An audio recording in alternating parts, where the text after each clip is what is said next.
The blizzard of 1887 was unlike anything the people of Cedar Falls, Wyoming, had ever witnessed.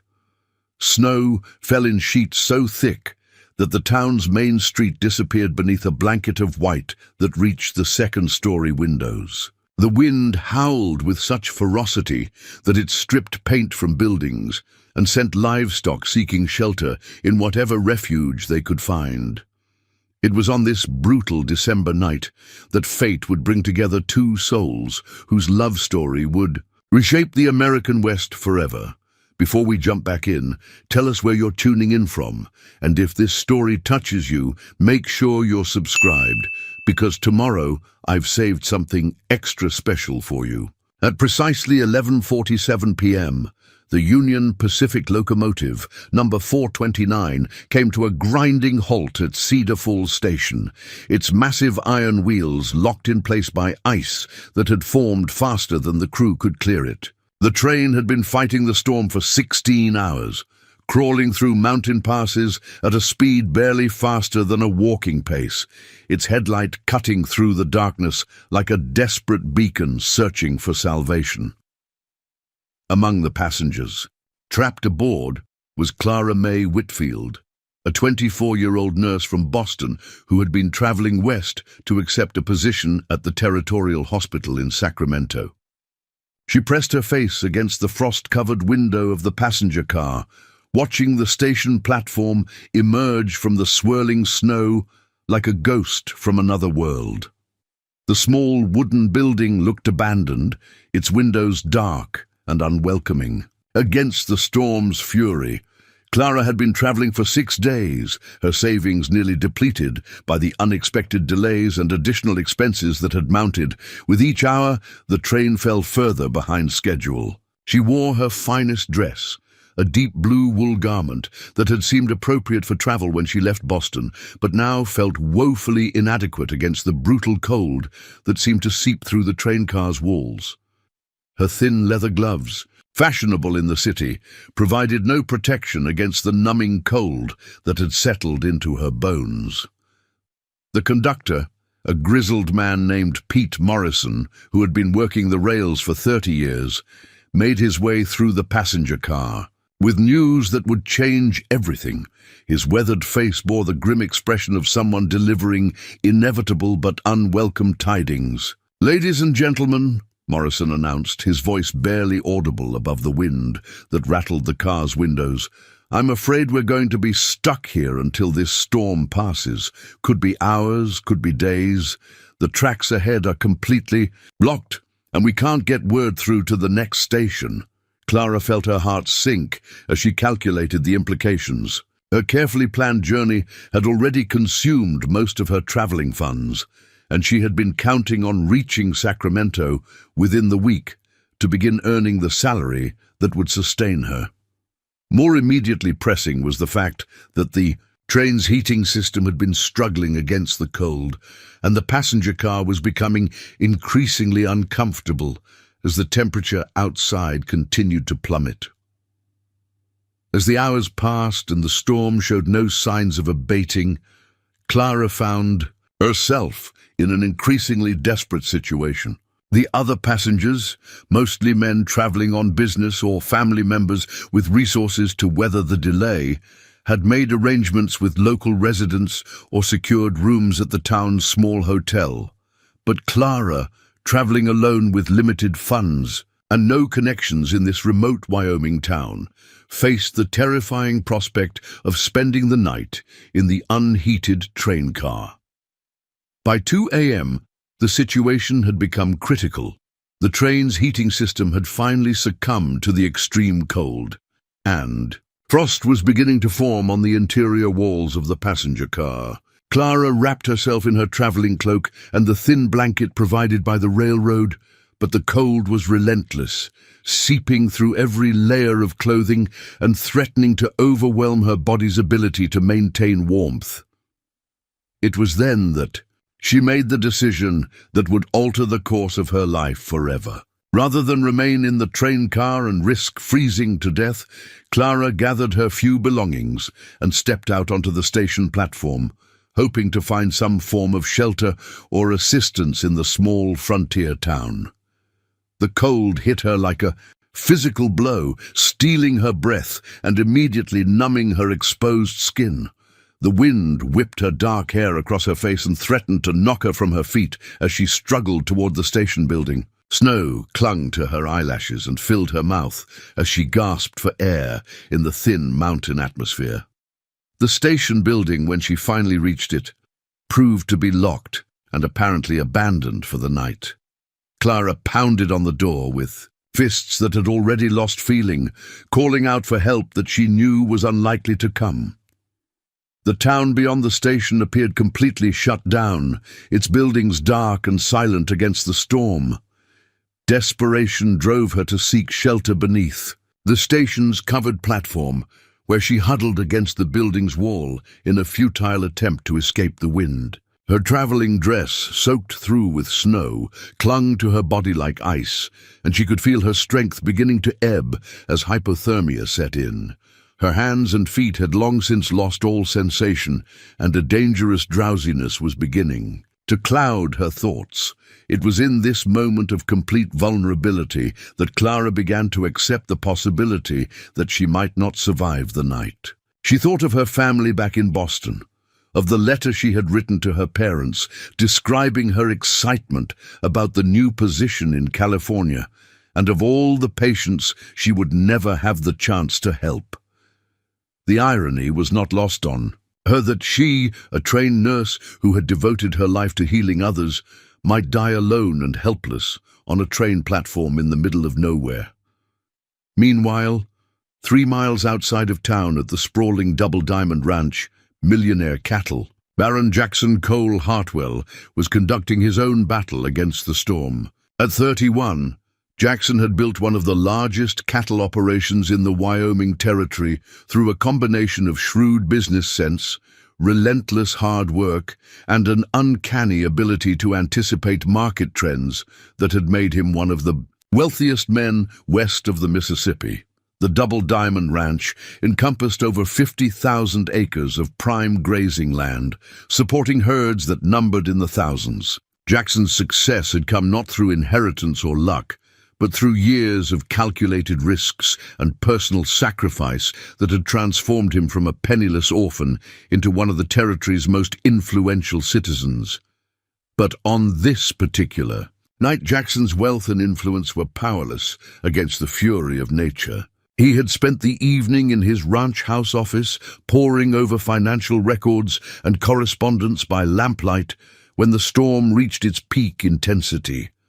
The wind had become so violent that it threatened the structural integrity of even his well-built home, and Jackson knew that his livestock would be suffering terribly in the exposed pastures. Despite the obvious danger, Jackson made the decision to venture out into the storm to check on his cattle and ensure that his ranch hands had managed to secure the animals in whatever shelter was available. He was a man who had never asked his employees to face dangers he wouldn't face himself, and the thought of his animals suffering while he remained safe indoors was intolerable to him.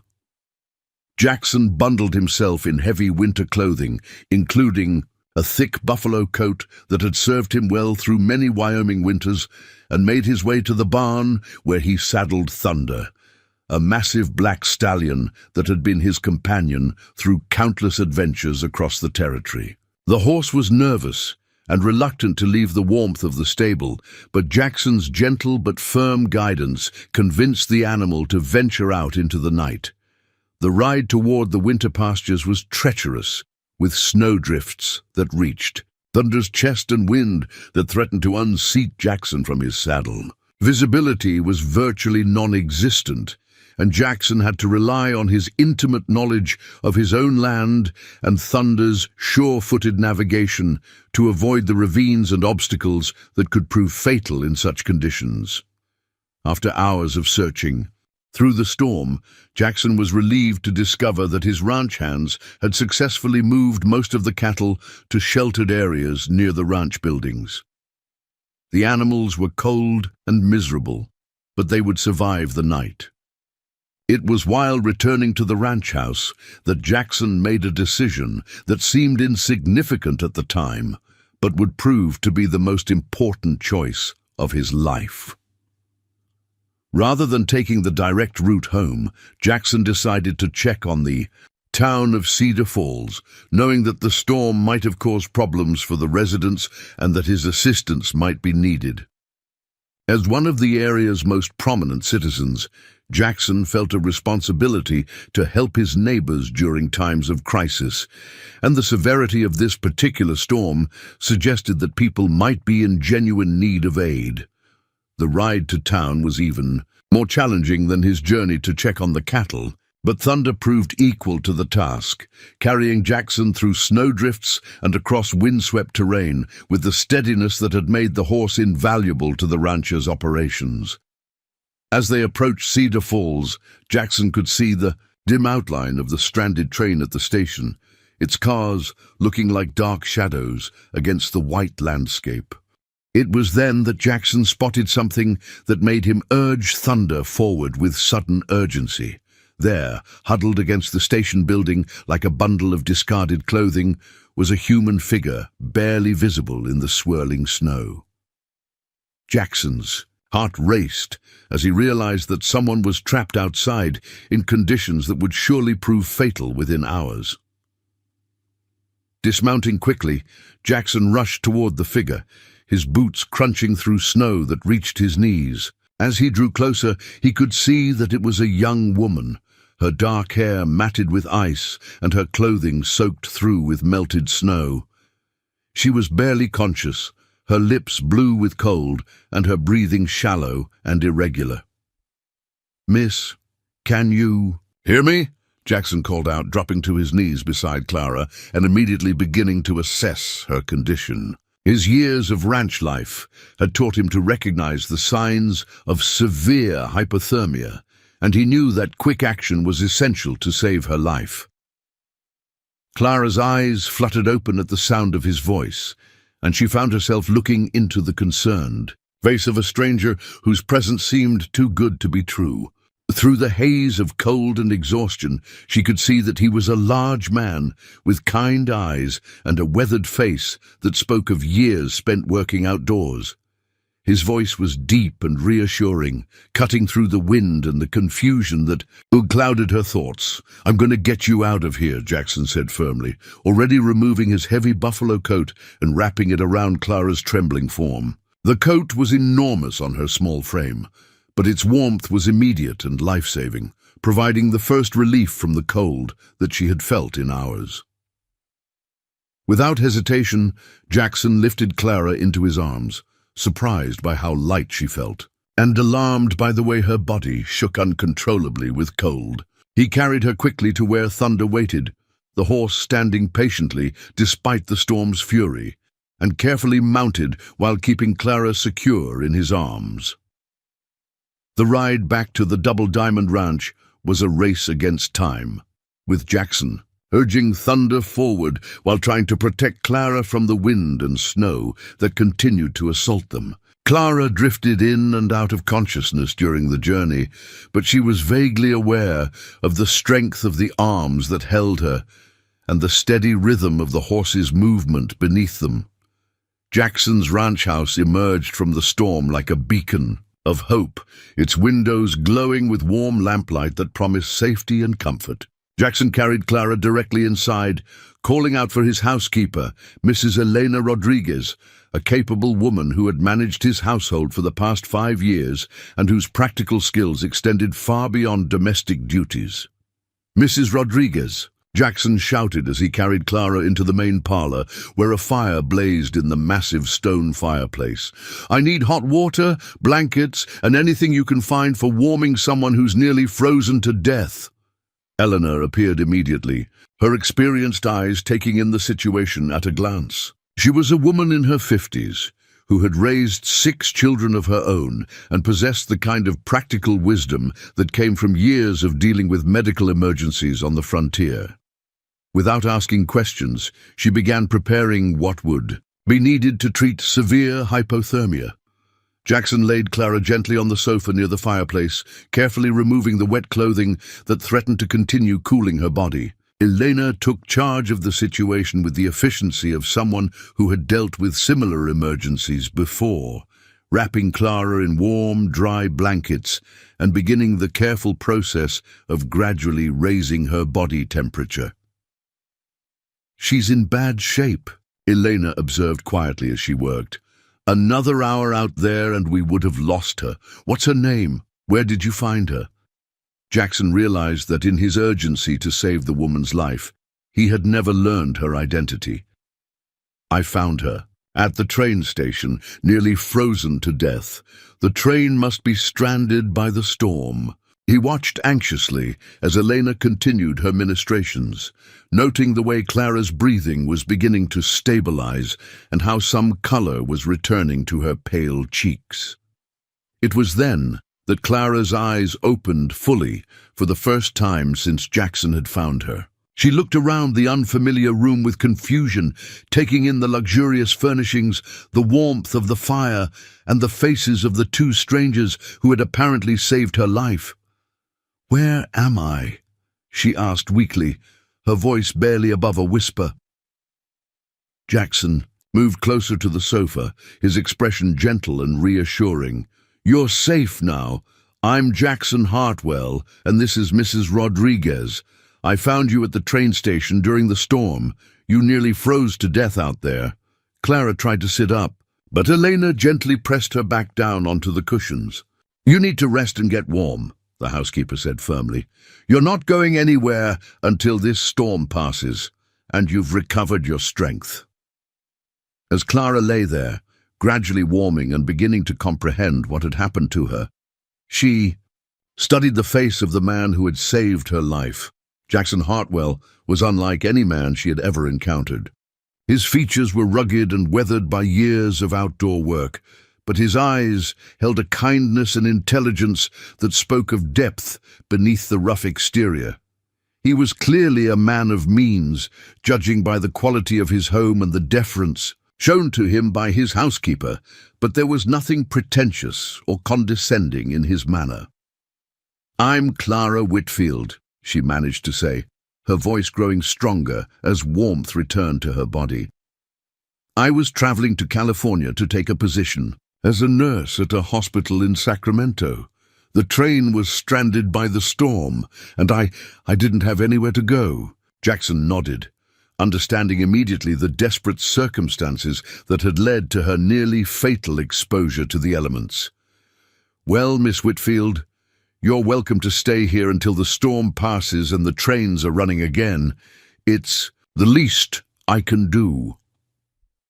What neither Jackson nor Clara could have anticipated in that moment was that the storm would continue for 6 more days, trapping them together in the ranch house and setting in motion a series of events that would transform both of their lives forever. The blizzard that had nearly claimed Clara's life would prove to be the beginning of a love story that would indeed make history, challenging social conventions and ultimately changing the very fabric of life in the American West.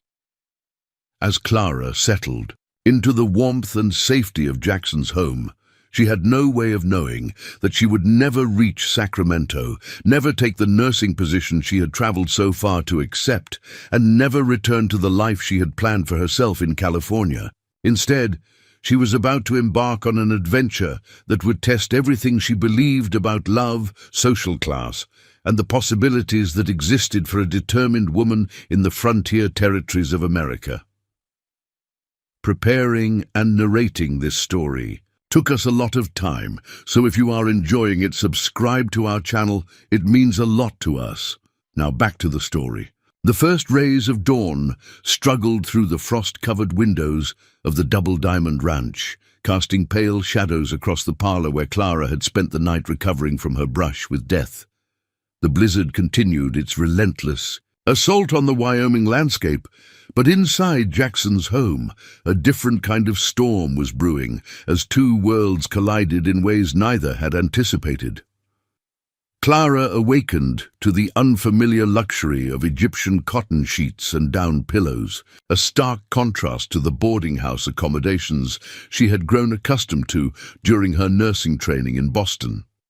Mrs. Rodriguez had moved her to one of the guest bedrooms during the night, and Clara found herself surrounded by furnishings that spoke of wealth beyond anything she had ever experienced. Hand-carved mahogany furniture, Persian rugs, and oil paintings depicting Western landscapes adorned the room, each piece clearly chosen by someone with both means and refined taste. As consciousness fully returned, Clara began to process the magnitude of her situation. She was stranded in a stranger's home, completely dependent on his hospitality, with no means of continuing her journey to California and no way to communicate with the outside world. The independence she had fought so hard to achieve seemed to have vanished in a single night, replaced by a vulnerability that challenged everything she believed about her own capabilities. Clara had not arrived at this crossroads by accident. Born into a middle-class Boston family, she was the daughter of Thomas Whitfield, a respected but poorly paid minister who had devoted his life to serving the city's immigrant communities, and Margaret Whitfield, a former teacher who had sacrificed her own career to support her husband's calling. The Whitfield household had been one of intellectual stimulation but financial constraint, where books were plentiful but luxuries were rare. From an early age, Clara had demonstrated an unusual combination of academic brilliance and practical compassion that set her apart from her peers. While other girls her age were learning embroidery and piano, Clara was reading medical texts borrowed from the local doctor and tending to injured animals she found in the neighborhood. Her parents, progressive thinkers who believed in education for women, had encouraged her interests despite the social pressure to direct their daughter toward more conventional feminine pursuits. The decision to become a nurse had not been made lightly. In 1880s, Boston nursing was still a relatively new profession for women, one that required not only intelligence and skill, but also the courage to challenge social expectations about proper feminine behavior. Clara had enrolled in the nursing program at Massachusetts General Hospital against the wishes of several family members who believed that caring for strangers was beneath the dignity of a minister's daughter. Her 3 years of training had been the most challenging and rewarding of her life. She had learned to treat everything from childhood diseases to industrial accidents, working alongside doctors who initially resented her presence but gradually came to respect her competence and dedication. More importantly, she had discovered a sense of purpose that went beyond personal fulfillment, a calling to use her skills to heal suffering wherever she found it. The opportunity in Sacramento had represented more than just employment.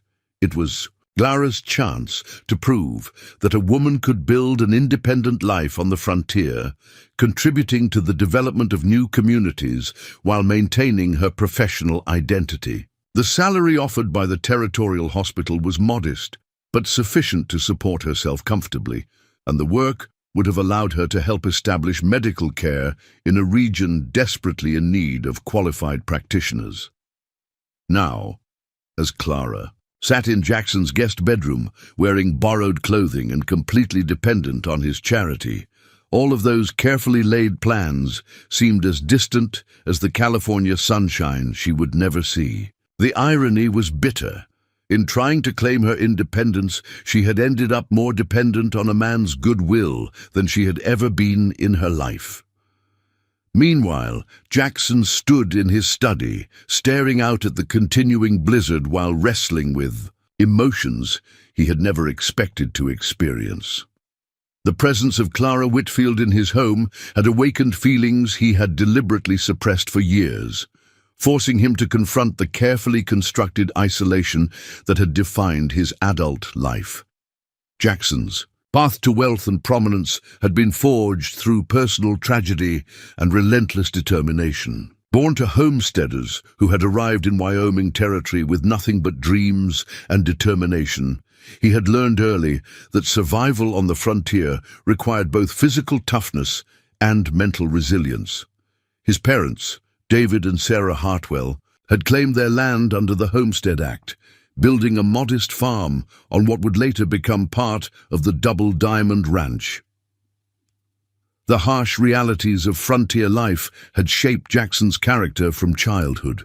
Wyoming winters that killed livestock and destroyed crops, summer droughts that withered hopes along with harvests, and the constant threat of conflicts with displaced Native American tribes had taught him that security came only through strength and self-reliance. His parents had died when he was 17, victims of a typhoid epidemic that swept through the territory, leaving Jackson alone on the homestead with nothing but debt and determination. Rather than abandoning the land that had claimed his parents' lives, Jackson had made a decision that would define the rest of his existence. He mortgaged the homestead to buy cattle, borrowed against future harvests to purchase additional grazing rights, and worked 18-hour days to build what would eventually become one of the largest ranching operations in the territory.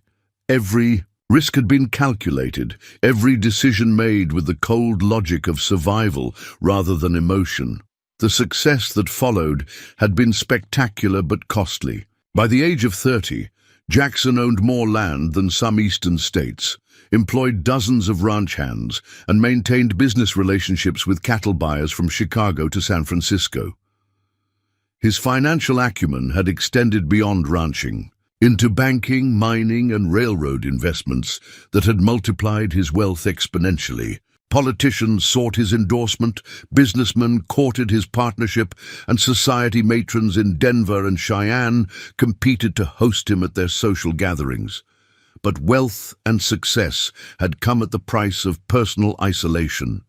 Jackson had deliberately avoided romantic entanglements, believing that emotional attachments would compromise the focus and determination that had driven his achievements. He had witnessed too many men lose their fortunes through poor decisions influenced by romantic relationships, and he had vowed never to allow such weakness to threaten his security. The few women who had moved in his social circles were primarily the wives and daughters of other wealthy ranchers and businessmen, women whose interest in him was transparently motivated by his financial status rather than genuine affection. Jackson had grown cynical about the possibility of finding a woman who could love him for himself rather than for what he could provide, and he had gradually resigned himself to a life of professional achievement without personal fulfillment. Clara's unexpected presence in his home had shattered that carefully maintained emotional distance. There was something about her courage in the face of desperate circumstances, her obvious intelligence and determination, and her complete lack of knowledge about his wealth that intrigued him in ways he had never experienced. For the first time in years, Jackson found himself genuinely curious about another person's thoughts and feelings, wanting to know more about the woman who had nearly died rather than compromise her principles by accepting charity she couldn't repay. As the morning progressed, Clara made her way downstairs to find Jackson in the kitchen, preparing breakfast with the competence of a man accustomed to taking care of himself.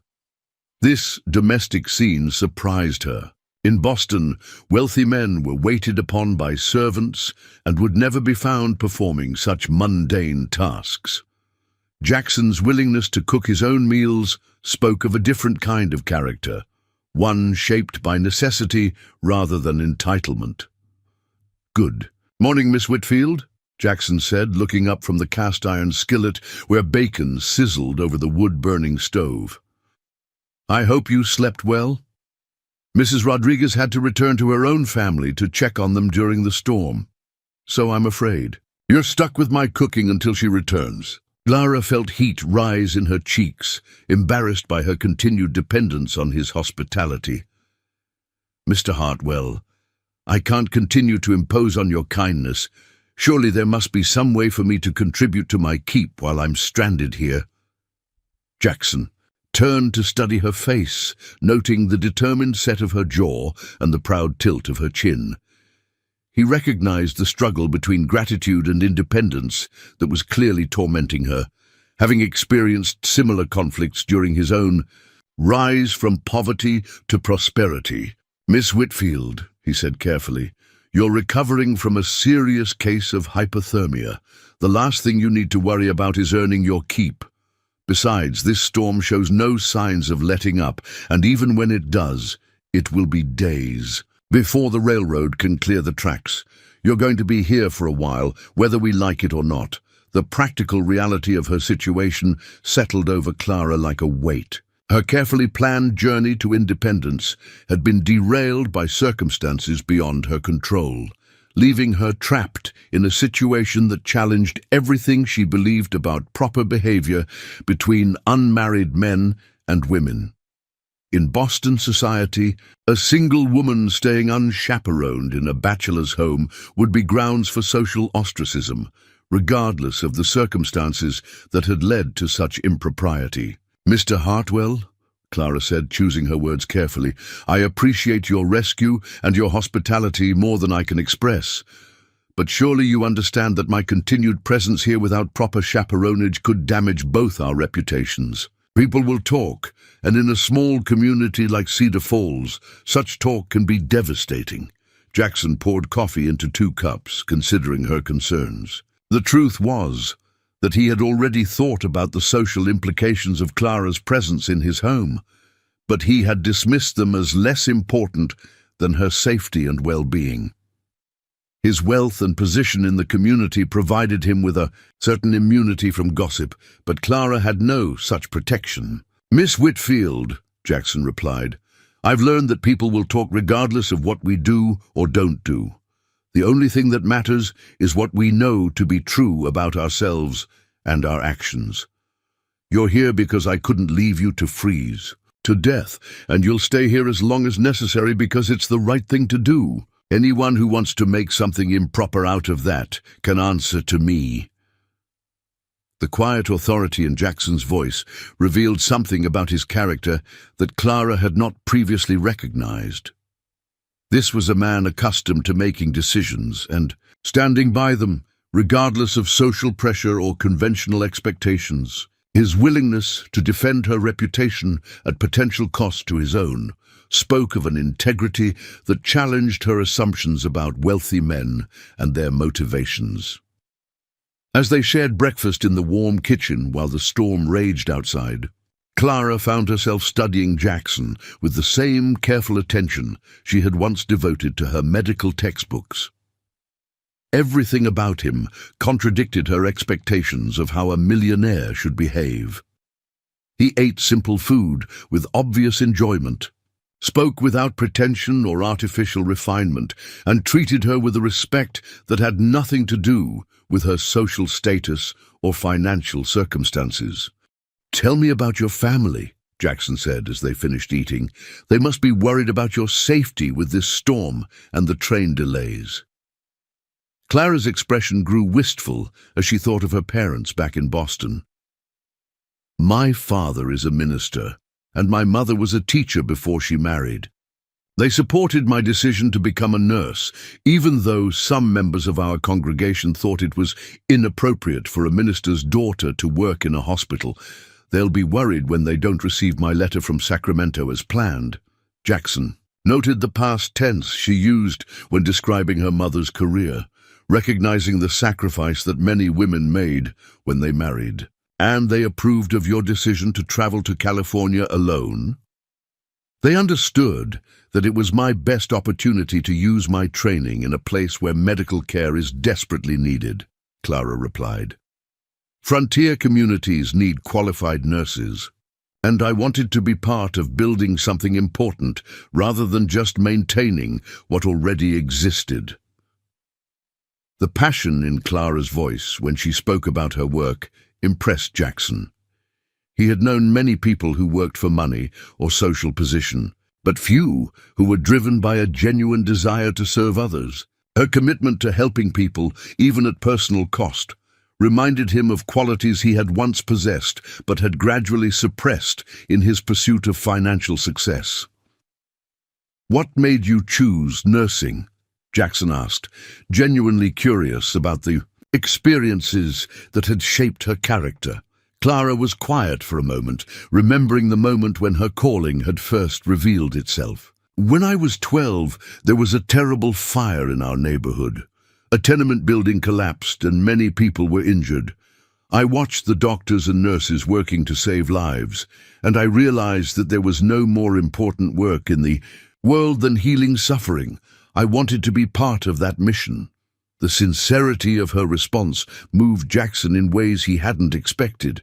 Clara's choice to dedicate her life to healing others stood in stark contrast to his own focus on accumulating wealth and power. For the first time in years, Jackson found himself questioning whether his achievements had any real meaning beyond his own security and comfort. As the day progressed, and the storm continued its assault on the Wyoming landscape, Clara and Jackson found themselves drawn into conversations that revealed the depths of their different worlds. Clara spoke of her work with immigrant families in Boston's poorest neighborhoods, of children saved from diseases that would have been fatal without proper medical care, and of the satisfaction that came from using her skills to make a tangible difference in people's lives. Jackson, in turn, shared stories of building his ranch from nothing, of the challenges of managing thousands of acres and hundreds of employees, and of the complex business decisions that had gradually expanded his influence throughout the territory. But as he spoke, he began to realize how isolated his success had made him, how few people he could call true friends rather than business associates or employees. The contrast between their values and priorities should have created an unbridgeable gulf between them, but instead it seemed to generate a mutual fascination that neither had anticipated. Clara found herself admiring Jackson's intelligence and determination, while Jackson was drawn to Clara's compassion and sense of purpose. Both recognized that they were encountering someone whose character challenged their assumptions about the world and their place in it. As evening fell and the storm showed no signs of abating, Clara and Jackson settled in the parlor before the fire, each lost in thoughts about the unexpected turn their lives had taken. Neither could have anticipated that their forced isolation would become the foundation for a relationship that would challenge social conventions and ultimately change the course of history in the American West. The blizzard that trapped them together was creating more than just physical proximity. It was forging an emotional connection that would prove stronger than the social barriers that separated their worlds. In the warm glow of the firelight, as snow continued to pile against the windows and wind howled across the prairie, Clara and Jackson were beginning to discover that love could indeed conquer the most formidable obstacles when it was built on mutual respect, shared values, and genuine understanding. On the third day of the blizzard, when the storm finally began to show signs of weakening, the outside world started to intrude upon the sanctuary that Jackson's ranch had become for Clara. The first harbinger of trouble arrived in the form of Reverend Josiah Cumberland, Cedar Falls's most prominent religious leader and self-appointed guardian of the town's moral standards. Reverend Cumberland was a tall, austere man in his 50s whose black clothing and severe demeanor had intimidated congregants for over 2 decades. He had built his reputation on fiery sermons about the dangers of moral corruption and the need for strict adherence to social propriety, particularly regarding relationships between unmarried men and women. His influence extended far beyond the pulpit. As president of the Cedar Falls Moral Reform Society, he had the power to ostracize anyone who violated his rigid standards of acceptable behavior. The Reverend arrived at the Double Diamond Ranch, accompanied by 3 prominent townspeople: Mayor Harold Fitzgerald, a portly politician whose primary concern was maintaining his position through careful alliance with the town's most influential citizens.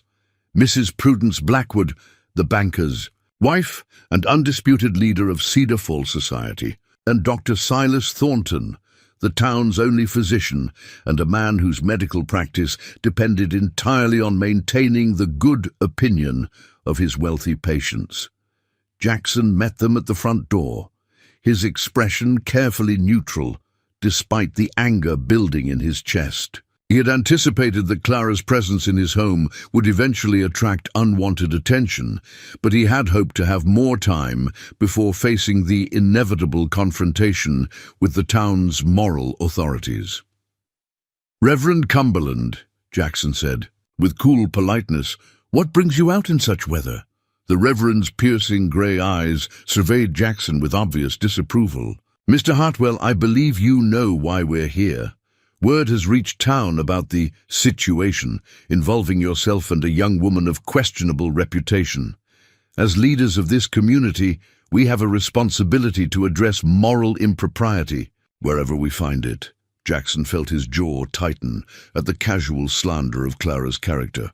"Reverend, if you're referring to Miss Whitfield, she's a qualified nurse who nearly froze to death at the train station. I provided shelter to someone in need of medical assistance. I fail to see how Christian charity has become a moral failing." Mrs. Blackwood stepped forward, her elaborate hat and expensive coat marking her as someone accustomed to social authority. "Mr. Hartwell, surely you understand that appearances matter in a civilized community. An unmarried woman residing unchaperoned in a bachelor's home creates scandal regardless of the circumstances that led to such an arrangement." Mayor Fitzgerald nodded vigorously, clearly eager to align himself with the town's moral arbiters. "The reputation of Cedar Falls is at stake here, Jackson. We can't have stories spreading about improper relationships between prominent citizens. It reflects poorly on all of us." Dr. Thornton, who had remained silent during the initial exchange, finally spoke up. "Mr. Hartwell, as a medical professional, I should examine Miss Whitfield to ensure she has recovered from her exposure. If she's well enough to travel, arrangements could be made for more appropriate accommodations in town." Jackson recognized the trap being laid for him. If he refused to allow Dr. Thornton to examine Clara, it would be interpreted as evidence of impropriety. If he agreed, Clara would be declared fit for travel and forced to leave the protection of his home, making her vulnerable to whatever punishment the town's moral guardians had in mind. "Miss Whitfield is welcome to stay here as long as necessary," Jackson replied firmly.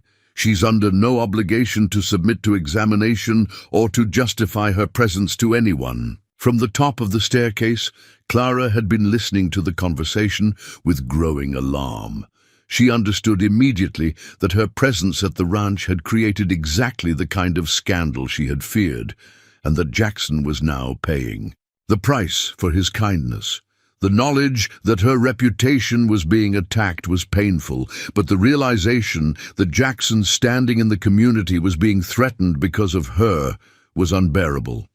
Clara descended the stairs with as much dignity as she could muster, wearing one of Mrs. Rodriguez's dresses that had been altered to fit her smaller frame. Her appearance in the doorway caused an immediate silence among the visitors, who studied her with barely concealed hostility. "Gentlemen, Mrs. Blackwood," Clara said with quiet authority, "I understand you have concerns about my presence here. Perhaps we could discuss this matter like civilized people rather than talking about me as if I weren't present." Reverend Cumberland's expression grew even more severe as he looked Clara up and down, clearly finding her wanting according to his moral standards. "Young lady, your behavior has created a scandal that threatens the moral fabric of our community. A decent woman would have found proper accommodations rather than compromising a respectable man's reputation." Clara felt anger flash through her at the casual cruelty of the accusation. Reverend Cumberland, a decent community would have ensured that a stranded traveller had access to proper shelter rather than leaving her to freeze to death on a train platform. Mr. Hartwell saved my life when no one else was willing to help. Mrs. Blackwood sniffed disdainfully. My dear girl, there are proper procedures for such situations. The Methodist ladies would have arranged appropriate lodging if you had simply made your circumstances known. The Methodist ladies were safely in their homes while I was dying of exposure, Clara replied sharply. Mr. Hartwell was the only person willing to venture out in a blizzard to help someone in need. Dr. Thornton attempted to assert his professional authority. Miss Whitfield, as the only qualified physician in Cedar Falls, I insist on examining you to determine your fitness for travel. If you've recovered sufficiently, continued residence here is both unnecessary and improper.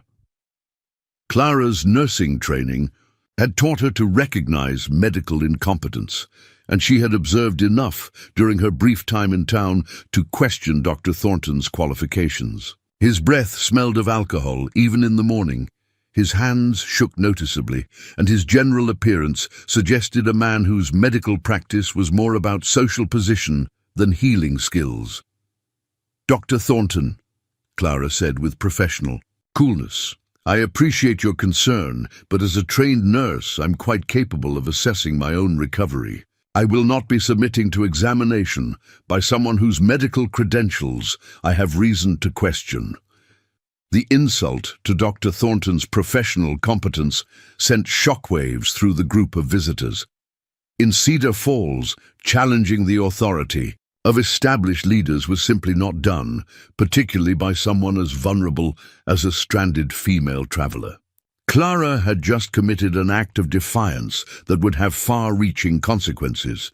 Mayor Fitzgerald cleared his throat nervously, recognizing that the situation was escalating beyond his ability to manage diplomatically. Perhaps we should focus on finding a practical solution that satisfies everyone's concerns. Surely arrangements could be made for Miss Whitfield to stay with one of the respectable families in town until the railroad situation is resolved. Jackson stepped closer to Clara, a gesture of protection that was noted by everyone present. Miss Whitfield is welcome to remain here as long as she chooses. I won't see her turned out simply to satisfy gossip and social prejudice. Reverend Cumberland's eyes narrowed as he observed the obvious bond between Jackson and Clara. His years of experience in moral crusades had taught him to recognize the signs of romantic attachment, and he could see that this situation represented something far more dangerous than simple impropriety. Mr. Hartwell, the Reverend said with ominous quiet, I think you fail to understand the seriousness of this situation. Your business interests in this community depend on maintaining the respect and confidence of your neighbors. Continued defiance of moral standards could have consequences that extend far beyond personal reputation. The threat was unmistakable, and Jackson felt a cold anger settle in his chest. His wealth and influence had always provided protection from such petty tyranny, but he was beginning to understand that even his resources had limits when confronted with organized social pressure. Mrs. Blackwood moved closer to the group, her voice taking on the tone of someone delivering an ultimatum. Jackson, you must understand that this isn't just about you and this person. The Women's Social Improvement League has significant influence over community standards. Our endorsement or disapproval can make or break social and business relationships throughout the territory. Clara felt the walls closing in around them as she realized the extent of the forces arrayed against their unconventional situation. These people wielded social power like a weapon, using moral righteousness as justification for controlling behavior that challenged their authority. She had encountered similar attitudes in Boston, but never in such concentrated and coordinated form. What exactly are you proposing? Jackson asked, his voice dangerously quiet. Dr. Thornton stepped forward, apparently emboldened by Jackson's question. Miss Whitfield should be examined by a qualified physician to determine her fitness for travel. If she's medically cleared, she should be relocated to appropriate accommodations under proper supervision until transportation can be arranged. Any attachment that may have developed should be severed immediately to prevent further scandal. The clinical coldness of the doctor's prescription for their lives infuriated Clara. These people were treating her and Jackson like specimens to be managed rather than human beings with the right to make their own choices about their lives and relationships.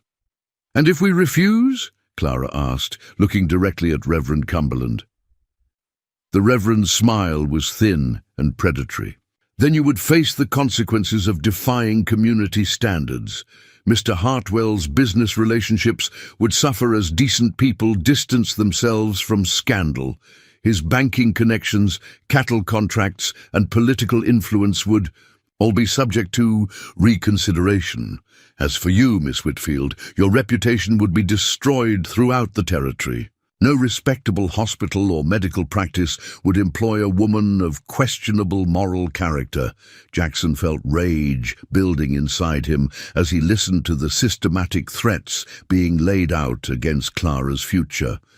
These people were using their social position to destroy anyone who refused to conform to their narrow vision of acceptable behavior, and they clearly had both the power and the willingness to carry out their threats. Furthermore, Mrs. Blackwood added with obvious satisfaction, the Women's Social Improvement League maintains correspondence with similar organizations throughout the West.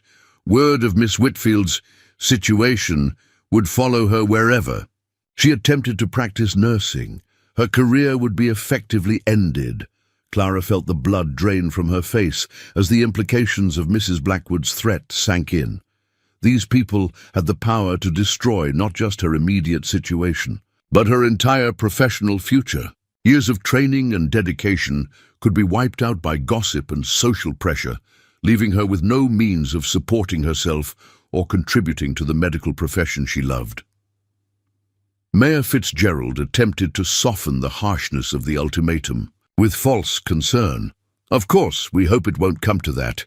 We're simply asking for reasonable cooperation in resolving this situation before it becomes more serious. Surely you can both see that continued defiance serves no one's interests." Jackson looked at Clara, seeing the fear and anger warring in her expression. He recognized that she was facing the destruction of everything she had worked to achieve, all because she had accepted his help during a life-threatening emergency.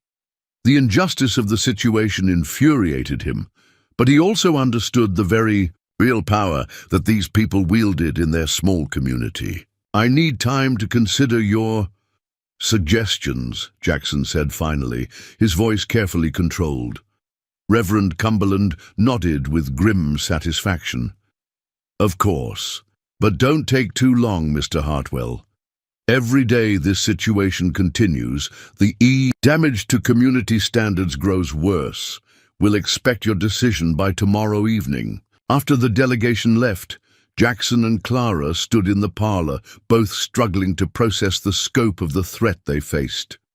The sanctuary of the ranch had been violated by outside forces that seemed determined to destroy their newfound connection and return them to their separate, isolated existences. "I'm sorry," Clara said quietly, her voice thick with emotion. "I never meant for my presence here to threaten your position in the community. I should leave before this gets any worse." Jackson turned to face her, his expression intense. "Clara, if you leave now, they win. These people are using fear and social pressure to control behavior that threatens their authority. They don't care about morality or propriety, they care about power. But they can destroy us both," Clara replied, tears threatening at the corners of her eyes. "Your business, my career, everything we've worked for could be gone because we refuse to submit to their version of proper behavior." Jackson moved closer to her, his voice soft but determined. "Then maybe it's time to find out whether love is stronger than social pressure. Maybe it's time to discover what we're really fighting for."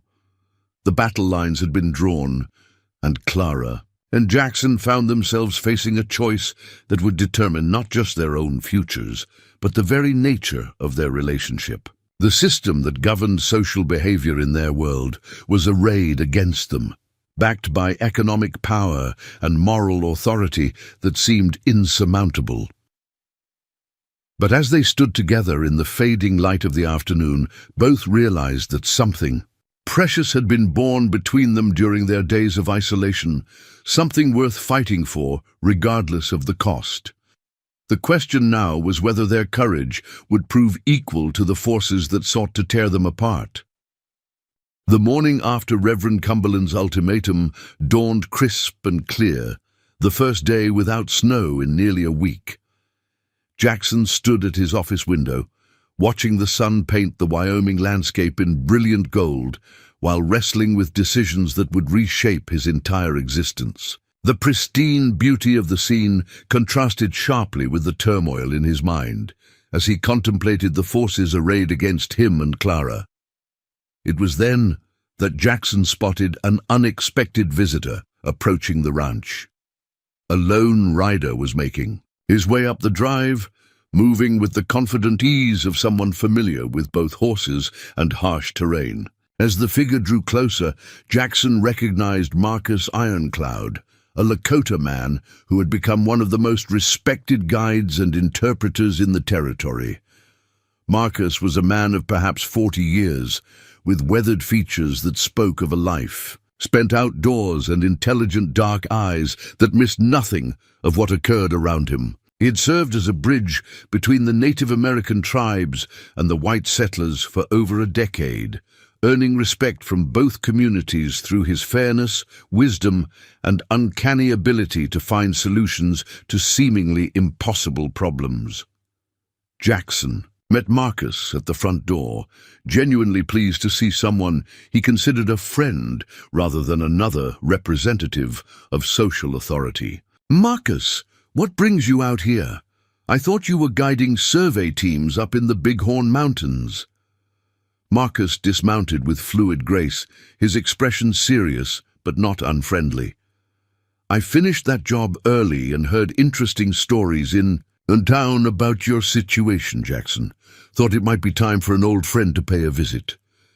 Jackson gestured for Marcus to come inside, grateful for the presence of someone whose judgment he trusted and whose perspective might offer clarity. In the confusion that surrounded him, Marcus had always possessed an ability to see through social pretensions to the truth that lay beneath, and Jackson sensed that he would need such insight in the days ahead. "Coffee?" Jackson offered as they settled in his study.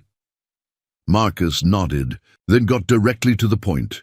"Jackson, I've known you for 8 years. In all that time, I've watched you build this ranch through hard work and fair dealing. You've never cheated a business partner, never broken your word, and never treated any man differently because of his race or background. That's why what I'm hearing in town doesn't make sense." Jackson poured coffee for both of them, curious about what version of events had reached Marcus. "What exactly are people saying? Reverend Cumberland and his people are spreading stories about you corrupting an innocent young woman, taking advantage of her helplessness to satisfy your own desires. They're painting you as a predator and her as either a victim or a woman of loose morals, depending on who's telling the story." The crude characterization of his relationship with Clara infuriated Jackson, but he forced himself to remain calm. "And what do you think, Marcus?" Marcus studied Jackson's face with the careful attention of someone trained to read human nature. "I think that if you were the kind of man who would take advantage of a woman in distress, I would have seen signs of it during our years of friendship. I also think that Reverend Cumberland and his allies are more concerned with maintaining their control over this community than they are with morality or justice." The validation from someone whose opinion Jackson valued meant more than he had expected. For the first time since the confrontation with the town's moral authorities, Jackson felt that he was not facing the situation entirely alone. "Marcus, there's something you should know. I didn't just rescue Miss Whitfield from the storm. I've fallen in love with her. And I believe she feels the same way about me." Marcus nodded, as if this revelation confirmed something he had already suspected. "Love between a man and woman isn't a crime, Jackson, despite what some people seem to think. The question is what you're prepared to do about it." Before Jackson could respond, Clara appeared in the doorway of the study. She had heard voices and had come to investigate, not wanting to hide from whatever new challenge had arrived at the ranch. Her appearance provided Marcus with his first opportunity to assess the woman who had caused such turmoil in Cedar Falls. "Miss Whitfield," Jackson said, rising from his chair, "I'd like you to meet Marcus Ironcloud. Marcus, this is Clara Whitfield." Marcus stood and offered a respectful nod to Clara, his experienced eyes taking in her bearing, her expression, and the way she carried herself. What he saw was a woman of obvious intelligence and strength, someone who faced uncertainty with courage rather than seeking sympathy or advantage.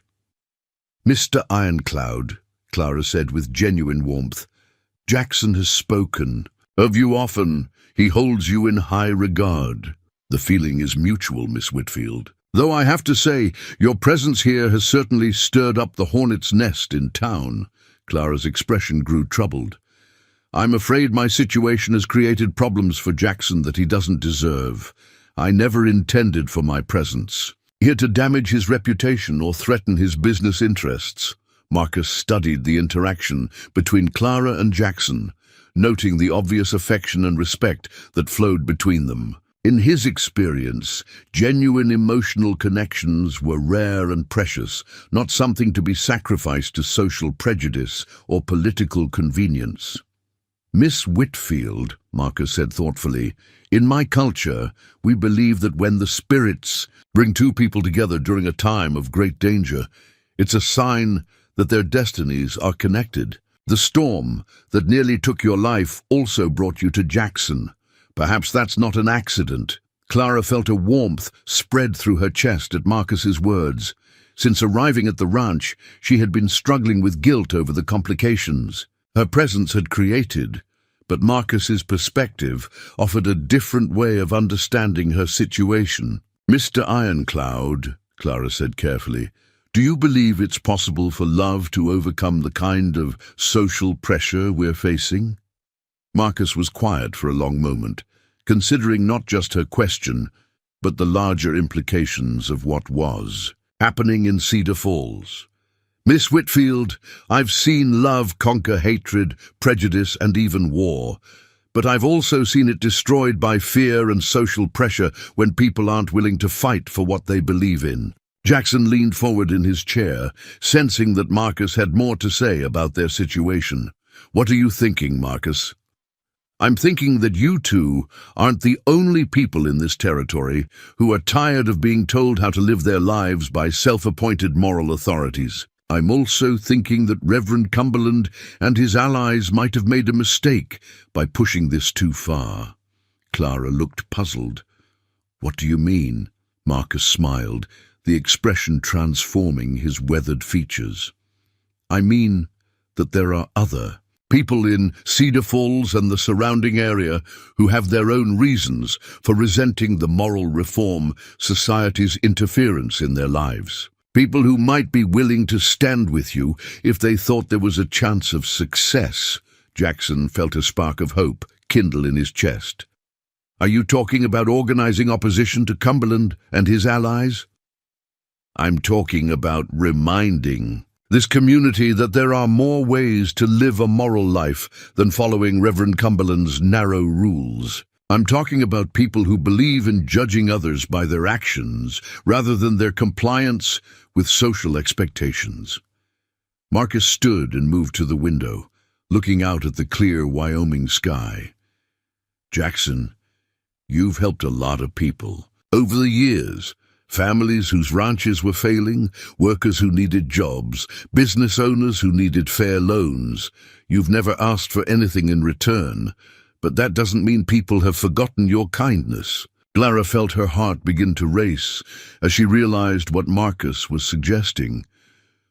"You think there are people who would be willing to support us publicly?" "I think there are people who would be willing to support the principle that love and kindness matter more than social conformity, but it would require courage from both of you. You'd have to be willing to fight openly rather than hiding or running away. Jackson stood and joined Marcus at the window, his mind racing through the implications of such a strategy. What did you have in mind? Marcus turned to face both of them, his expression serious but determined. There's going to be a community meeting tomorrow night at the schoolhouse. Reverend Cumberland called it to discuss moral standards and community values. He's expecting to use public pressure to force you into compliance with his demands. That sounds like walking into a trap, Clara said quietly.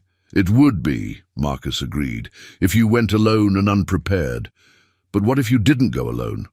What if you had allies who were ready to speak on your behalf? Jackson felt excitement, building as he began to understand Marcus's strategy. You're talking about turning Cumberland's own meeting against him.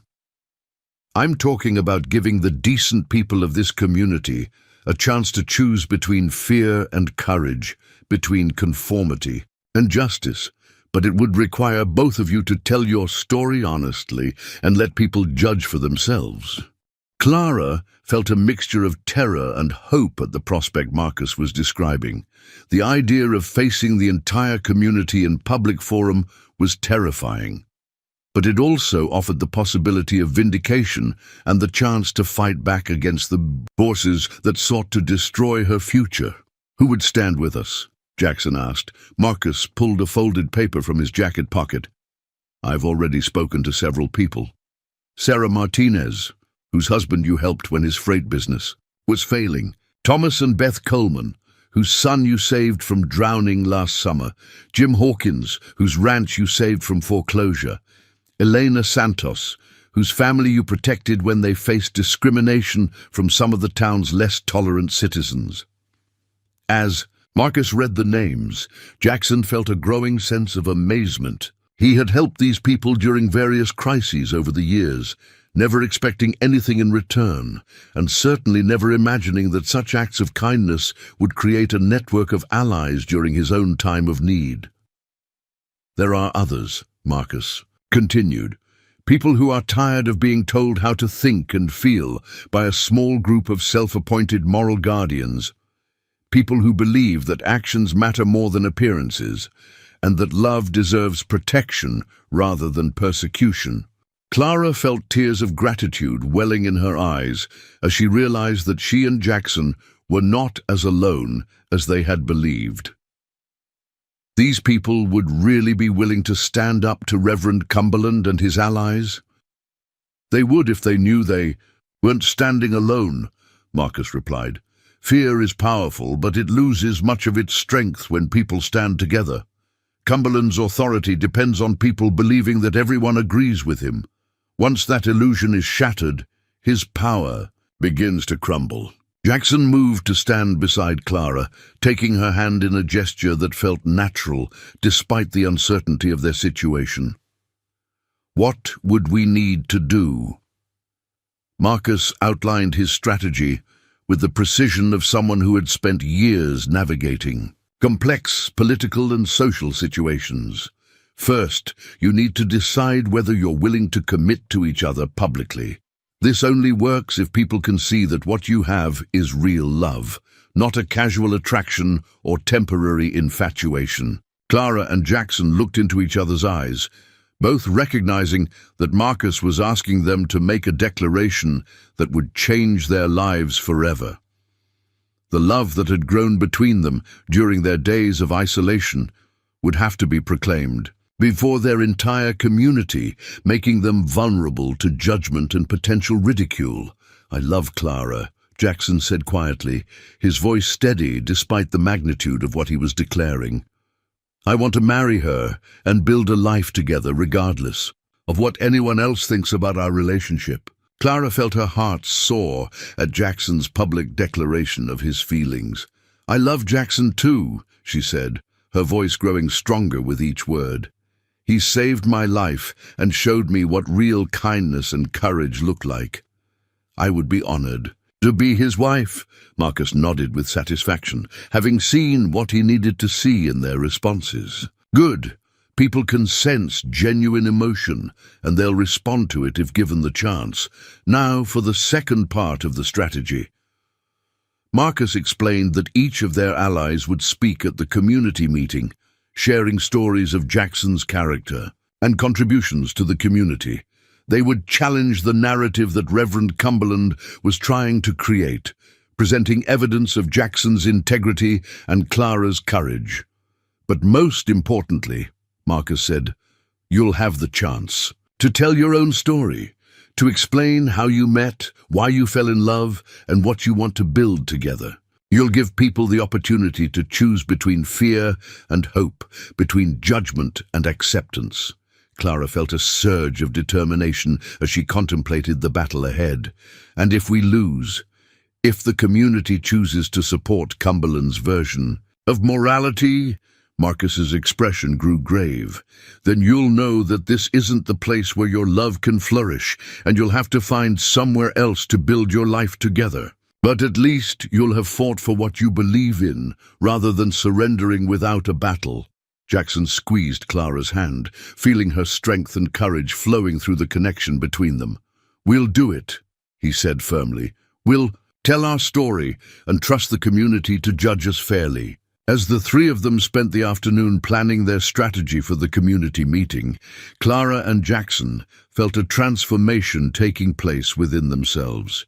They were no longer isolated individuals facing overwhelming social pressure. They had become part of a larger movement that challenged the very foundations of moral authority in their community. The unexpected alliance that Marcus had helped forge would be tested in the crucible of public opinion. But for the first time, since the crisis began, Clara and Jackson felt that victory was possible. Love had found champions, and justice had found a voice that could not be silenced by fear or prejudice. The battle for their future was about to begin, and they would face it together, supported by allies they had never expected and armed with. A truth that could not be denied. Tomorrow night would determine whether love could indeed conquer the forces that sought to destroy it. Word of the growing resistance to Reverend Cumberland's moral crusade spread through Cedar Falls like wildfire, reaching the ears of powerful interests who had far more at stake than simple social propriety. By noon, on the day before the community meeting, it became clear that Jackson and Clara had inadvertently challenged forces much larger and more dangerous than small-town gossip. The first sign of escalation came in the form of Nathaniel Blackwood, Mrs. Prudence Blackwood's husband and president of the Territorial Banking Consortium. Blackwood was a man who wielded financial power like a scalpel, using credit and debt to control the economic destiny of entire communities. His bank held mortgages on half the businesses in Cedar Falls and had the power to destroy livelihoods. With a single decision, Blackwood arrived at Jackson's ranch, accompanied by two well-dressed men who introduced themselves as representatives of the Colorado Mining Syndicate and the Union Pacific Railroad. Their presence transformed what had been a local social dispute into something approaching a business conspiracy, with Jackson's considerable wealth and influence suddenly under coordinated attack. "Hartwell," Blackwood said without preamble as they gathered in Jackson's study, "I think you've misunderstood the seriousness of your situation. This isn't just about social propriety anymore. Your defiance of community standards is threatening business relationships that extend far beyond Cedar Falls." Jackson studied the three men, recognizing the cold calculation in their eyes. These were not moral crusaders concerned with propriety. They were business predators who saw opportunity in his current vulnerability. "What exactly are you suggesting?" "Nathaniel?" Jackson asked, though he suspected he already knew the answer.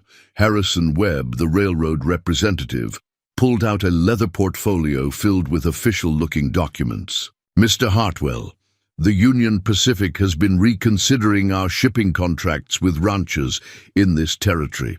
Companies that maintain questionable reputations pose risks to our corporate image that we can no longer afford to ignore. The threat was unmistakable. Jackson's cattle operation depended on railroad transport to get his beef to markets in Chicago and Denver. Without those shipping contracts, his ranch would be reduced to supplying only local customers, devastating his profits and threatening the employment of dozens of ranch hands. Charles Morrison from the mining syndicate leaned forward in his chair, his voice carrying the quiet menace of someone accustomed to getting his way through intimidation. Furthermore, the territorial legislature is currently considering new regulations on land use and water rights. Representatives who support moral reform initiatives tend to receive more favorable consideration when such legislation is drafted. Clara, who had been listening from the adjoining room, felt a chill run down her spine as she realized the scope of the forces arrayed against them. These men weren't just threatening Jackson's social standing. They were preparing to destroy his entire business empire as punishment for his refusal to conform to their demands. Blackwood spread several documents across Jackson's desk, each one representing a different aspect of the financial web that could strangle Jackson's operations. Your ranch operates on credit like any large business, Jackson. Equipment loans, seasonal operating capital, expansion financing, all of it flows through banks that value stable, respectable clients. Jackson examined the papers, recognizing invoices, loan agreements, and credit arrangements that formed the financial foundation of his success. The message was clear: conform or face economic destruction on a scale that would make social ostracism seem trivial by comparison. "What do you want?" Jackson asked, though he already suspected the answer. Webb consulted his notes with bureaucratic precision. "Simple compliance with community standards. Miss Whitfield leaves town immediately and permanently. You issue a public statement acknowledging that your behavior was inappropriate and pledge to conduct yourself according to proper moral guidelines in the future." Morrison added his own conditions with the casual cruelty of someone who had destroyed other lives without regret. "You'll also need to make a substantial contribution to the Moral Reform Society to demonstrate your commitment to proper values. Say $50,000 to fund their expansion throughout the territory." The demand for what amounted to blood money infuriated Jackson, but he forced himself to remain calm while considering his options. $50,000 was a significant sum, but more importantly, paying it would legitimize the moral reform, society's authority, and provide them with resources to terrorize other communities throughout Wyoming. "And if I refuse?" Jackson asked, though the answer was already apparent from the document spread across his desk. Blackwood's smile was thin and predatory. "Then you'll discover how quickly a man's fortune can disappear when the business community loses confidence in his judgment. Railroad contracts cancelled, bank loans called in, credit arrangements terminated. Within 6 months, the mighty double. Diamond Ranch would be nothing but a memory." Clara could no longer remain silent in the face of such calculated cruelty. She entered the study with her head held high, meeting the hostile gazes of the 3 men with steady defiance. "Gentlemen," she said with icy politeness, "I couldn't help but overhear your conversation. It seems you've confused moral authority with criminal extortion." Morrison's face flushed with anger at the accusation. "Young lady, you're hardly in a position to lecture anyone about morality. Your shameless behavior has created this entire crisis." "My shameless behavior?" Clara replied, her voice rising with indignation. "I nearly died of exposure while traveling to a job where I planned to save lives and heal suffering. Mr. Hartwell rescued me from certain death and provided shelter during a blizzard that made travel impossible. If you consider such Christian charity shameful, I question your understanding of moral behavior." Webb attempted to reassert control over the conversation. Miss Whitfield, surely you can see that continued residence in an unmarried man's home creates appearances that reflect poorly on everyone involved. The sensible course is to relocate to more appropriate accommodations until your travel arrangements can be completed. Clara felt her nursing training assert itself as she recognized the manipulative language being used against her. Mr. Webb, I'm a trained medical professional who has dealt with life and death situations that would reduce you to panic. I'm quite capable of determining what constitutes appropriate behavior in emergency circumstances. Blackwood's patience was clearly wearing thin as he realized that neither Jackson nor Clara was responding to intimidation in the expected manner. Miss Whitfield, you seem to be laboring under the delusion that your professional credentials provide some protection against social consequences.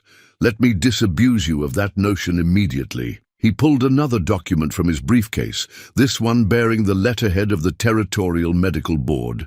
This is a formal complaint questioning your moral fitness to practice nursing in Wyoming Territory.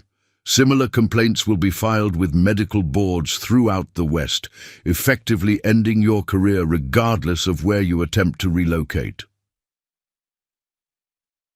The threat struck Clara like a physical blow. Years of training, sacrifice, and dedication could be wiped out by coordinated lies and character assassination. The medical profession was still struggling to establish itself as respectable for women, and accusations of moral impropriety could destroy a career before it truly began. Furthermore, Morrison added with obvious satisfaction, we've taken the liberty of contacting your family in Boston. Your father's congregation will be receiving detailed reports about your behavior here, along with suggestions that a minister who cannot control his own daughter's moral conduct might be unsuitable for guiding other families. Clara felt tears of rage threatening at the corners of her eyes as she realized these men were prepared to destroy not just her own future, but her family's livelihood as well. Her father's ministerial career depended on maintaining the respect of his congregation, and scandal involving his daughter could cost him his position and their family's security. Jackson stood abruptly, his chair scraping against the wooden floor as fury finally overcame his self-control. That's enough. You've made your point, gentlemen. Now get off my property before I forget that you're guests in my home. Blackwood gathered his documents with deliberate slowness, clearly savoring the fear and anger he had provoked. Jackson, you have until tomorrow evening's community meeting to announce your compliance with our terms. After that, the consequences will be swift and permanent. After the three men left, Jackson and Clara stood in the study surrounded by the wreckage of their carefully laid plans. The alliance that Marcus had helped forge seemed pitifully inadequate against the coordinated assault of territorial business interests backed by unlimited financial resources.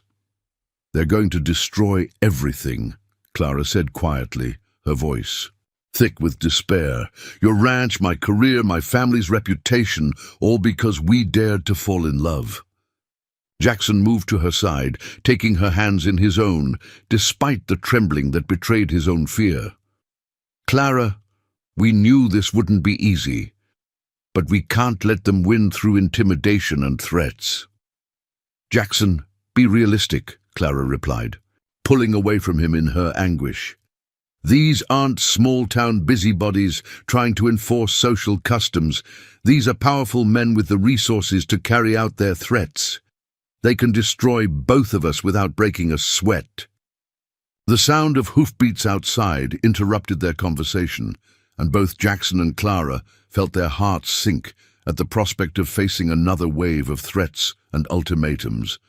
But when Jackson looked out the window, he saw Marcus Ironcloud approaching at a gallop, his expression urgent in a way that suggested news of critical importance. Marcus dismounted quickly and hurried toward the house, his usual calm demeanor replaced by obvious agitation. Jackson met him at the door, immediately sensing that their situation had taken another dramatic turn. "Jackson, Clara," Marcus said breathlessly, "we need to talk immediately. I've just learned something that changes everything about tomorrow night's meeting." They gathered quickly in the parlor, where Marcus pulled out a telegram that bore the official seal of the Territorial Governor's Office. "This arrived at the telegraph office an hour ago. It's addressed to Reverend Cumberland, but the operator is a friend of mine who thought I should see it before it's delivered." Jackson took the telegram and read it aloud, his voice growing more astonished with each word. "Reverend Cumberland, stop.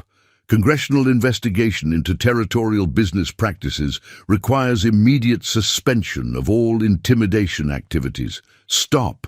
Federal authorities en route to investigate complaints of extortion and conspiracy. Stop. Advise all associates to cease controversial activities pending investigation. Stop. Governor Maxwell." Clara felt her heart begin to race as the implications of the telegram sank in. "Federal authorities, someone reported the extortion to Congress?" Marcus nodded grimly. "It gets better. I also learned that Nathaniel Blackwood, Harrison Webb, and Charles Morrison have been under federal investigation for months. Apparently, they've used these same tactics in other territories, combining moral reform movements with business extortion to control local economies." Jackson felt a surge of hope mixed with disbelief. "Are you saying that what happened here today was part of a larger criminal conspiracy?" "I'm saying that you and Clara accidentally walked into the middle of a federal investigation that's been building for over a year," Marcus replied. "These men have been using moral reform societies as fronts for organized extortion throughout the West. What they tried to do to you today, they've already done to dozens of other business owners and community leaders." Clara sank into a chair as the full scope of the situation became clear. "So tomorrow night's meeting just became a trap for the trappers," Marcus said with grim satisfaction. "Federal marshals will be in Cedar Falls by tomorrow afternoon, and they'll be very interested in attending a public gathering where known extortion conspirators are expected to make threats against local citizens." Jackson moved to the window, looking out at the landscape that had nearly been taken from him by organized criminal activity disguised as moral crusading. "Marcus, how did the federal authorities learn about what was happening here?" Marcus smiled for the first time since arriving with the telegram. "It seems that someone in town has been documenting these threats and extortion attempts for months. Someone who recognized the pattern from previous investigations and took it upon themselves to contact federal authorities." "Who?" Clara asked, though she suspected she already knew the answer. "Dr. Elizabeth Hartwell," Marcus replied, watching Jackson's face for recognition of the name. Jackson's eyes widened with amazement. "Dr. Elizabeth Hartwell? My cousin Elizabeth? The one who went to medical school back east?" "The same one," Marcus confirmed. "She returned to Wyoming Territory last month to establish a medical practice, but what she found instead was a systematic pattern of extortion and intimidation. Being a woman trying to establish herself in a male-dominated profession made her particularly sensitive to the tactics being used against anyone who challenged local power structures." Clara felt a wave of gratitude toward this unknown ally who had risked her own safety to expose the criminal conspiracy that threatened their love. "Where is she now?" "She's been staying in Cheyenne, coordinating with federal investigators while documenting evidence of the extortion conspiracy. But she'll be at tomorrow night's meeting, along with federal marshals who have arrest warrants for Blackwood, Webb, Morrison, and several other members of their organization." Jackson felt the weight of fear and despair lifting from his shoulders, as he realized that their love story was about to become part of a much larger victory against organized corruption. "So tomorrow night, Reverend Cumberland's meeting, is going to be interrupted by federal arrests that will expose the Moral Reform Society as a front for criminal extortion, Marcus said with obvious satisfaction. And you and Clara will finally have the chance to tell your love story without the threat of economic destruction hanging over your heads. As the three of them spent the evening planning for what would now be a very different kind of community meeting, Clara and Jackson felt the transformation of their situation from desperate last stand to triumphant vindication. The forces that had seemed so overwhelming just hours before were about to be revealed as criminals whose power depended on deception and fear. The escalation they had feared would destroy them was instead about to destroy their enemies, clearing the way for a love story that would indeed make history, not just in Cedar Falls, but throughout the American West, as an example of courage, triumphing over corruption and justice prevailing over organized crime. The afternoon before the community meeting brought an unexpected procession of visitors to the Double Diamond Ranch, each arrival marking another crack in the wall of silence and fear that had kept Cedar Falls under the control of its self-appointed moral authorities. What began as a trickle of nervous supporters had become a steady stream of townspeople who seemed to have discovered their courage all at once. The first to arrive was Sarah Martinez, a woman in her 30s whose determined expression belied the trembling in her hands as she approached Jackson's front door. Sarah had been widowed 2 years earlier when her husband died in a freight wagon accident, leaving her with 3 young children and a failing business that provided the only income for her family. "Mr. Hartwell," Sarah said when Jackson answered her knock, "I hope you don't mind me coming by unannounced. I heard about what's been happening and I needed to tell you something important." Jackson welcomed her inside, where Clara was waiting with coffee and the kind of warm hospitality that seemed to naturally flow between women who recognized strength in each other. Sarah accepted the refreshment gratefully, but her urgency was apparent in every gesture. "Mr. Hartwell, Miss Whitfield," Sarah began, "people in town are saying terrible things about both of you, but I know better. When my husband died and the freight business was failing, you didn't just give me a loan to keep it running. You helped me reorganize the routes, taught me how to negotiate with suppliers, and made sure I understood every aspect of the business so I could succeed on my own." Clara felt her heart warm as she listened to Sarah's testimony about Jackson's own character. The man who had rescued her from the blizzard had apparently been rescuing people in various ways for years, using his wealth and influence to lift others up rather than tear them down. "But there's something else," Sarah continued, her voice dropping to a whisper. "Yesterday, Mr. Blackwood came to see me. He said that if I supported you at tonight's meeting, the bank would call in the loan on my business. He said they'd make sure I lost everything and that my children would have to go to the orphanage."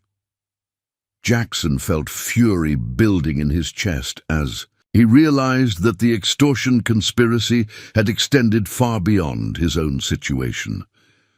"Sarah, did he threaten anyone else?" "Everyone," Sarah replied, tears beginning to flow down her cheeks. "He's been visiting every family that you've helped over the years, threatening to destroy them if they speak up for you. The Colemans, the Hawkins, the Santos family, all of them received the same message." Clara moved to sit beside Sarah, offering the comfort of feminine solidarity in the face of masculine intimidation. "Sarah, you don't have to risk your family's security for us. We understand that you have to protect your children." Sarah straightened in her chair, her expression growing resolute despite her fears. "Miss Whitfield, my children are going to grow up in this community. I want them to live in a place where good people help each other, not where bullies use fear to control everyone. If I don't stand up now, what kind of example am I setting for them?" Before Jackson could respond, the sound of multiple horses approaching drew their attention to the window. A group of 5 riders was making its way up the drive, and Jackson recognized them as some of the families that Marcus had mentioned as potential allies. Thomas and Beth Coleman rode in the lead, followed by Jim Hawkins and his teenage son, and, bringing up the rear, was Elena Santos with her eldest daughter. Each face bore the same expression of determined courage, mixed with obvious fear that Sarah had displayed. And Jackson realized that his community was experiencing a collective awakening to the reality of their situation. As the group assembled, in Jackson's parlor, the stories they shared painted a picture of systematic intimidation that went far beyond anything Jackson had imagined. Each family had received threats tailored to their specific vulnerabilities, demonstrating a level of coordination and planning that confirmed the federal investigation's findings about organized criminal activity. Jim Hawkins, a grizzled rancher, whose weathered hands spoke of decades of hard work, cleared his throat nervously before speaking. "Jackson, they came after my boy. Said if I supported you tonight, they'd make sure he didn't get accepted to the Territorial University. Boy's been working toward that scholarship for 3 years. Elena Santos added her own account of intimidation. "They threatened to report my family to immigration authorities, claiming our papers weren't in order. We've been citizens for 5 years, but they said they could make life very difficult for us, regardless." Beth Coleman's voice shook with emotion as she described the threats against her family. "They said they'd spread rumors about our son's drowning incident, claiming that Jackson was somehow responsible for putting him in danger rather than saving his life. They wanted to turn his heroism into something shameful." Clara listened to each account with growing amazement at the scope of the conspiracy and the courage of these families who were willing to risk everything to stand up for what was right. These were not wealthy or influential people. They were ordinary families, whose security depended on the goodwill of the same business interests that were now threatening them. "Why are you all here?" Clara asked gently. "With so much at stake for your families, why are you willing to take these risks?" Elena Santos answered for the group, her accented English carrying the authority of someone who had faced greater challenges than small-town intimidation. "Miss Whitfield, my family came to this country to escape people who used fear to control others. We know what happens when good people remain silent while bullies take power. It doesn't end with one family or one couple. It grows until no one is safe." Thomas Coleman nodded agreement. "Besides, we've been talking among ourselves, and we think there might be more of us than they realize. The Moral Reform Society makes a lot of noise, but they don't represent everyone in this community." Jim Hawkins leaned forward in his chair, his expression growing more confident. "Jackson, you remember old Pete Morrison, the train conductor? He's been talking to passengers and railroad workers, and he says there are people throughout the territory who are tired of being told how to live by these moral reform societies." The mention of Pete Morrison surprised Jackson. The conductor had seemed like a simple railroad employee, but apparently he had been observing and thinking about the larger implications of what was happening in communities throughout Wyoming. "Territory." Sarah Martinez spoke up again, her voice stronger now that she was surrounded by others who shared her concerns. "Mr. Hartwell, Miss Whitfield, there's something else you should know. Some of us have been meeting quietly, trying to understand what's really happening here. We think the Moral Reform Society is just the visible part of something much larger." "What do you mean?" Clara asked, though she suspected she knew the answer. Beth Coleman pulled a folded newspaper clipping from her handbag. "We found this article in a Denver newspaper from last month. It describes the same pattern of moral reform societies being used to control business and politics in Colorado mining towns, the same people using the same methods." Jackson examined the newspaper clipping, recognizing several of the names mentioned in connection with the Colorado situation. The evidence of a coordinated conspiracy was becoming overwhelming, confirming everything that Marcus had learned about the federal investigation. "There's more," Thomas Coleman added. "My brother lives in Cheyenne, and he says there's been talk in the territorial legislature about investigations into business practices throughout Wyoming. Apparently, some powerful people have been using moral reform as cover for extortion and corruption." Elena Santos nodded vigorously. "My cousin works for the territorial government, and she says federal marshals have been asking questions about moral reform societies in several communities. They think it's all connected to the same criminal organization." Clara felt a surge of excitement as she realized that the community awakening happening in Cedar Falls was part of a much larger movement throughout the territory. People everywhere were beginning to recognize the pattern of intimidation and control that had been disguised as moral reform. "So what do we do?" Sarah Martinez asked.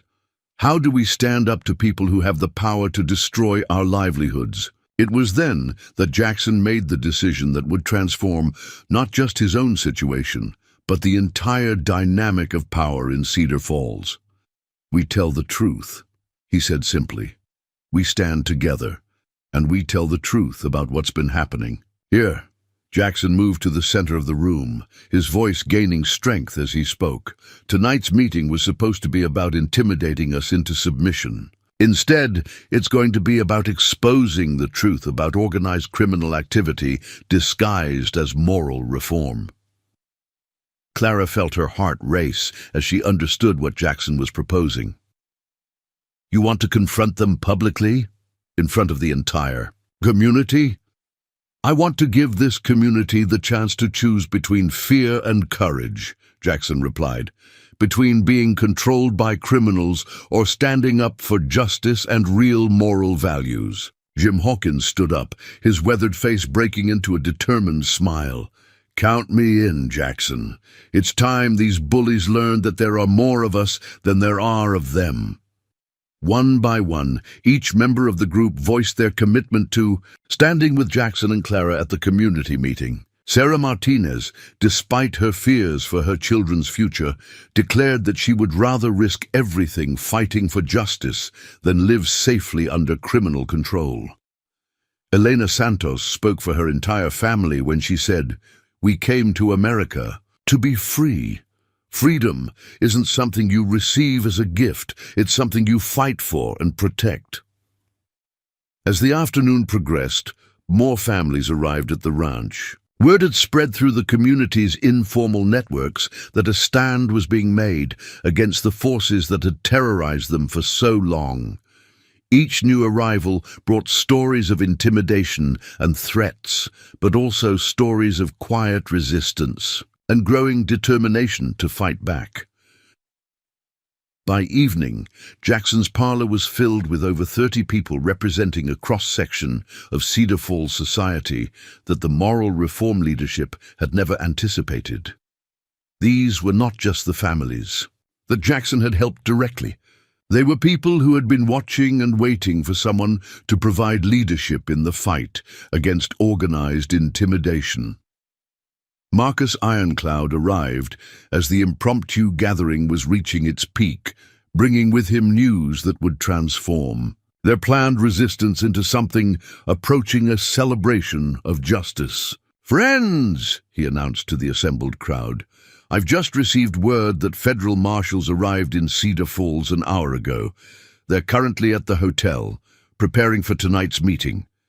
The news sent a wave of excitement through the gathered families, but Marcus held up his hand for continued attention. "There's more. Dr. Elizabeth Hartwell is with them, and she's brought documentation of criminal activity that extends far beyond what we suspected. The conspiracy involves not just local business interests, but territorial politicians and federal officials who have been taking bribes to ignore the extortion activities." Lara felt tears of relief beginning to flow as she realized that their love story had accidentally uncovered a criminal conspiracy that threatened democratic institutions throughout the American West. "Does this mean it's really over? That we're Safe. Marcus smiled with satisfaction. It means that tonight's meeting is going to be very different from what Reverend Cumberland and his allies have planned. Instead of intimidating you into submission, they're going to find themselves facing federal arrest warrants. Jackson looked around the room, at the faces of his neighbors and friends, seeing courage where there had once been fear, determination, where there had once been resignation. Then let's go to that meeting, he said firmly. Let's give this community the chance to see what real moral courage looks like. As the families prepared to leave for the schoolhouse where the community meeting would be held, Clara felt a transformation taking place not just within herself, but throughout the entire gathering. These people had discovered that they were not powerless victims of organized intimidation. They were citizens with rights and the courage to defend them. The community awakening that had begun with a few nervous visitors to Jackson's ranch had become a movement that would reshape not just Cedar Falls, but the entire territory. Love had indeed proven stronger than fear, but more importantly, it had revealed the power that ordinary people possessed when they stood together against organized corruption. Tonight would mark the end of one era and the beginning of another, as a community that had been controlled by criminal conspiracy would finally free itself through the simple but revolutionary act of choosing courage over fear, truth over intimidation, and justice over organized crime. The Cedar Falls schoolhouse had never witnessed an evening quite like this one. By 7 o'clock, every seat was filled and people lined the walls, creating an atmosphere of anticipation that crackled with tension. Reverend Cumberland stood at the front of the room, his austere black clothing and severe expression commanding attention as he prepared to deliver what he believed would be the final blow against Jackson and Clara's defiance of moral authority.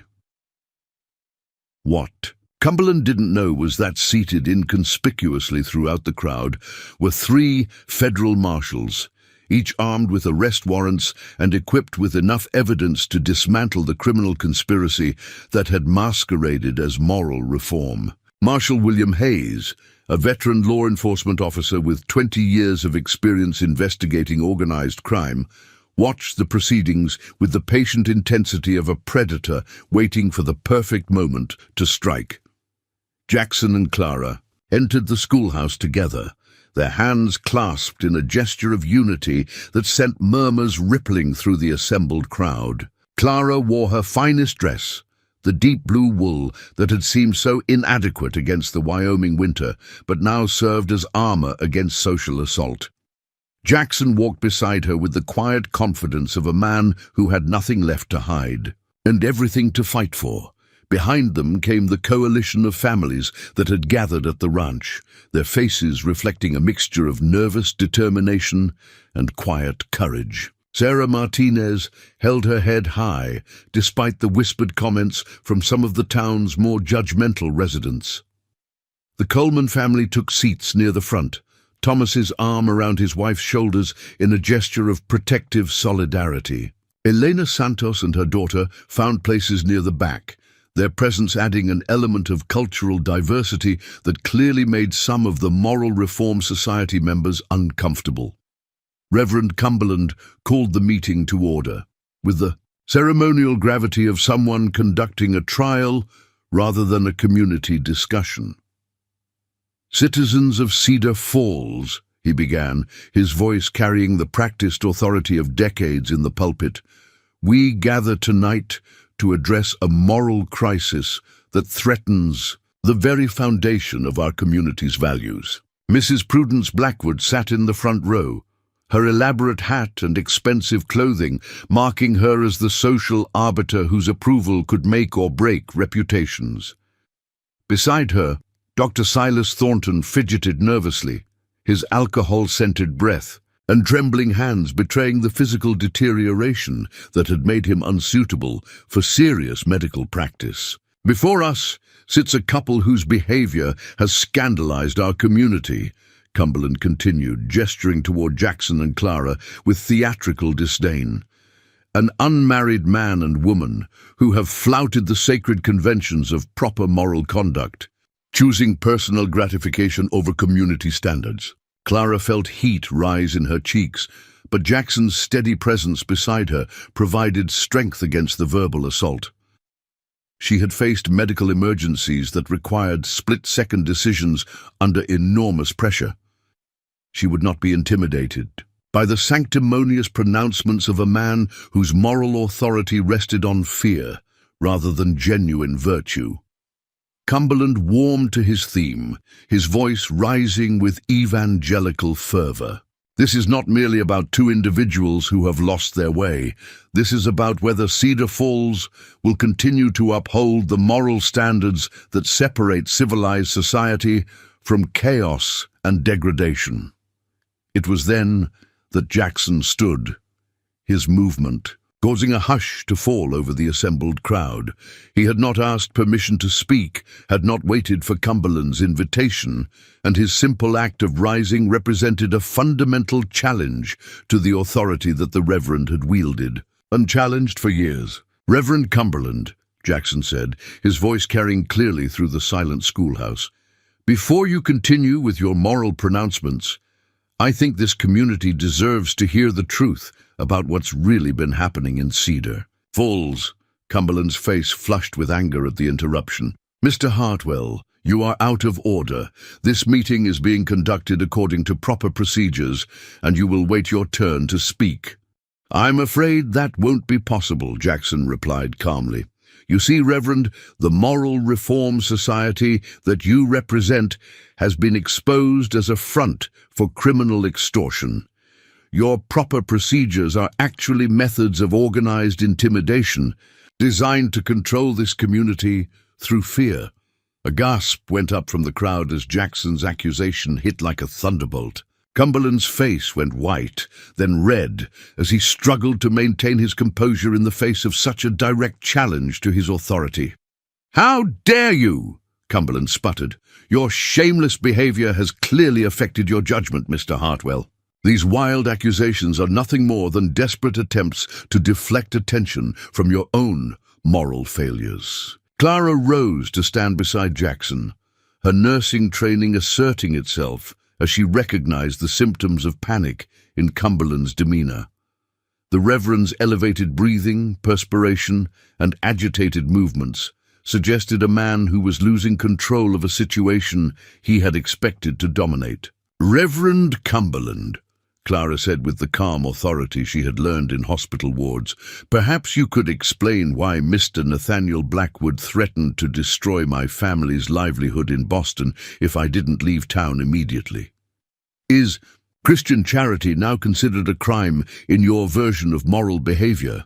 The mention of specific threats against Clara's family caused another stir in the crowd. Many of the assembled citizens had not heard the details of the intimidation campaign, and Clara's revelation provided their first glimpse into the scope of the conspiracy. Mrs. Blackwood stood abruptly, her face contorted with indignation. "Young lady, how dare you impugn my husband's character with such outrageous lies? Nathaniel is a respected businessman who would never engage in the kind of behavior you're describing."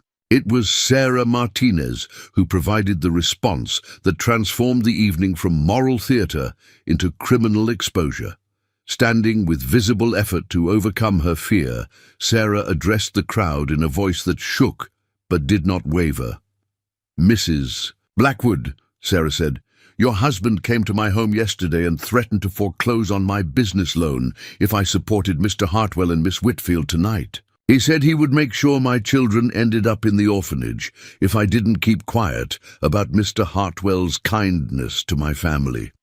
The schoolhouse erupted in shocked conversation as Sarah's testimony provided concrete evidence of the intimidation campaign. Thomas Coleman immediately stood to add his own account of threats, followed by Jim Hawkins and Elena Santos, each family adding their voice to a chorus of testimony about systematic extortion disguised as moral reform. Cumberland raised his hands. for silence, his face now showing clear signs of panic as he realized that his carefully orchestrated meeting was spiraling completely out of his control. These are obviously coordinated lies designed to deflect attention from the real moral crisis facing our community. It was at this moment that Dr. Elizabeth Hartwell made her entrance, accompanied by Marshal Hayes and 2 other federal officers. Elizabeth was a woman in her early 30s, with the confident bearing of someone who had fought for her place in the male-dominated medical profession and emerged victorious. Her arrival caused a sensation in the crowd, particularly among those who recognized her as Jackson's cousin.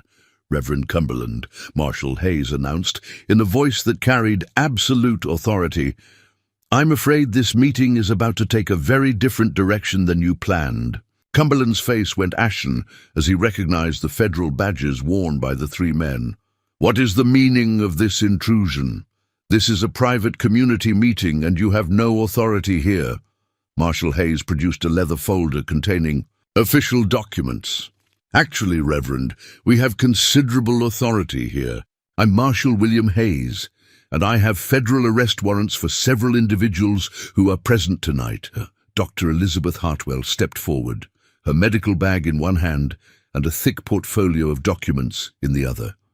"Citizens of Cedar Falls," she announced, "I'm Dr. Elizabeth Hartwell, and I've spent the past 6 months documenting a criminal conspiracy that has used moral reform societies as fronts for extortion throughout Wyoming Territory. The revelation that a federal investigation had been underway sent shockwaves through the assembled crowd."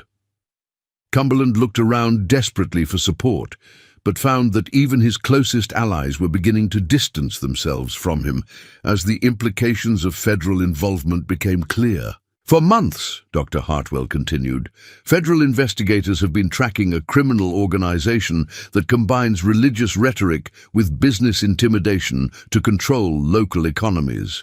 The so-called Moral Reform Society here in Cedar Falls is just one branch of a conspiracy that extends throughout the American West."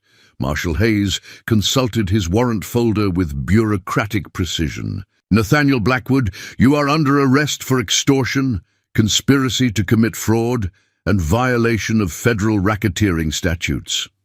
As he spoke, one of the other marshals moved through the crowd toward where Blackwood sat in stunned silence. "This is outrageous," Mrs. Blackwood shrieked as her husband was placed in handcuffs. "Nathaniel is a respected businessman. This is obviously some kind of mistake." "Harrison Webb and Charles Morrison," Marshal Hayes continued, "you are also under arrest for conspiracy, extortion, and bribery of federal officials." The 2 men, who had been sitting near the back of the schoolhouse, apparently hoping to avoid notice, were quickly apprehended by the waiting marshals. Dr. Thornton attempted to slip out a side door, but was intercepted by a federal officer who had been positioned there specifically to prevent such escapes. "Dr. Silas Thornton, you are under arrest for filing false medical reports and conspiracy to commit fraud." As the arrests proceeded, Dr. Elizabeth Hartwell addressed the stunned crowd with the authority of someone who had risked her own safety to expose criminal activity. "Citizens of Cedar Falls, what you have witnessed tonight is the result of courage shown by ordinary people who refuse to be intimidated by organized crime." She gestured toward Jackson and Clara, who stood together in the center of the schoolhouse, surrounded by the families who had found the courage to support them. Mr. Jackson Hartwell and Miss Clara Whitfield became the focal point of this investigation, not because they violated any moral standards, but because their love story threatened a criminal conspiracy that depended on fear and isolation to maintain control. Cumberland made one last, desperate attempt to salvage his authority.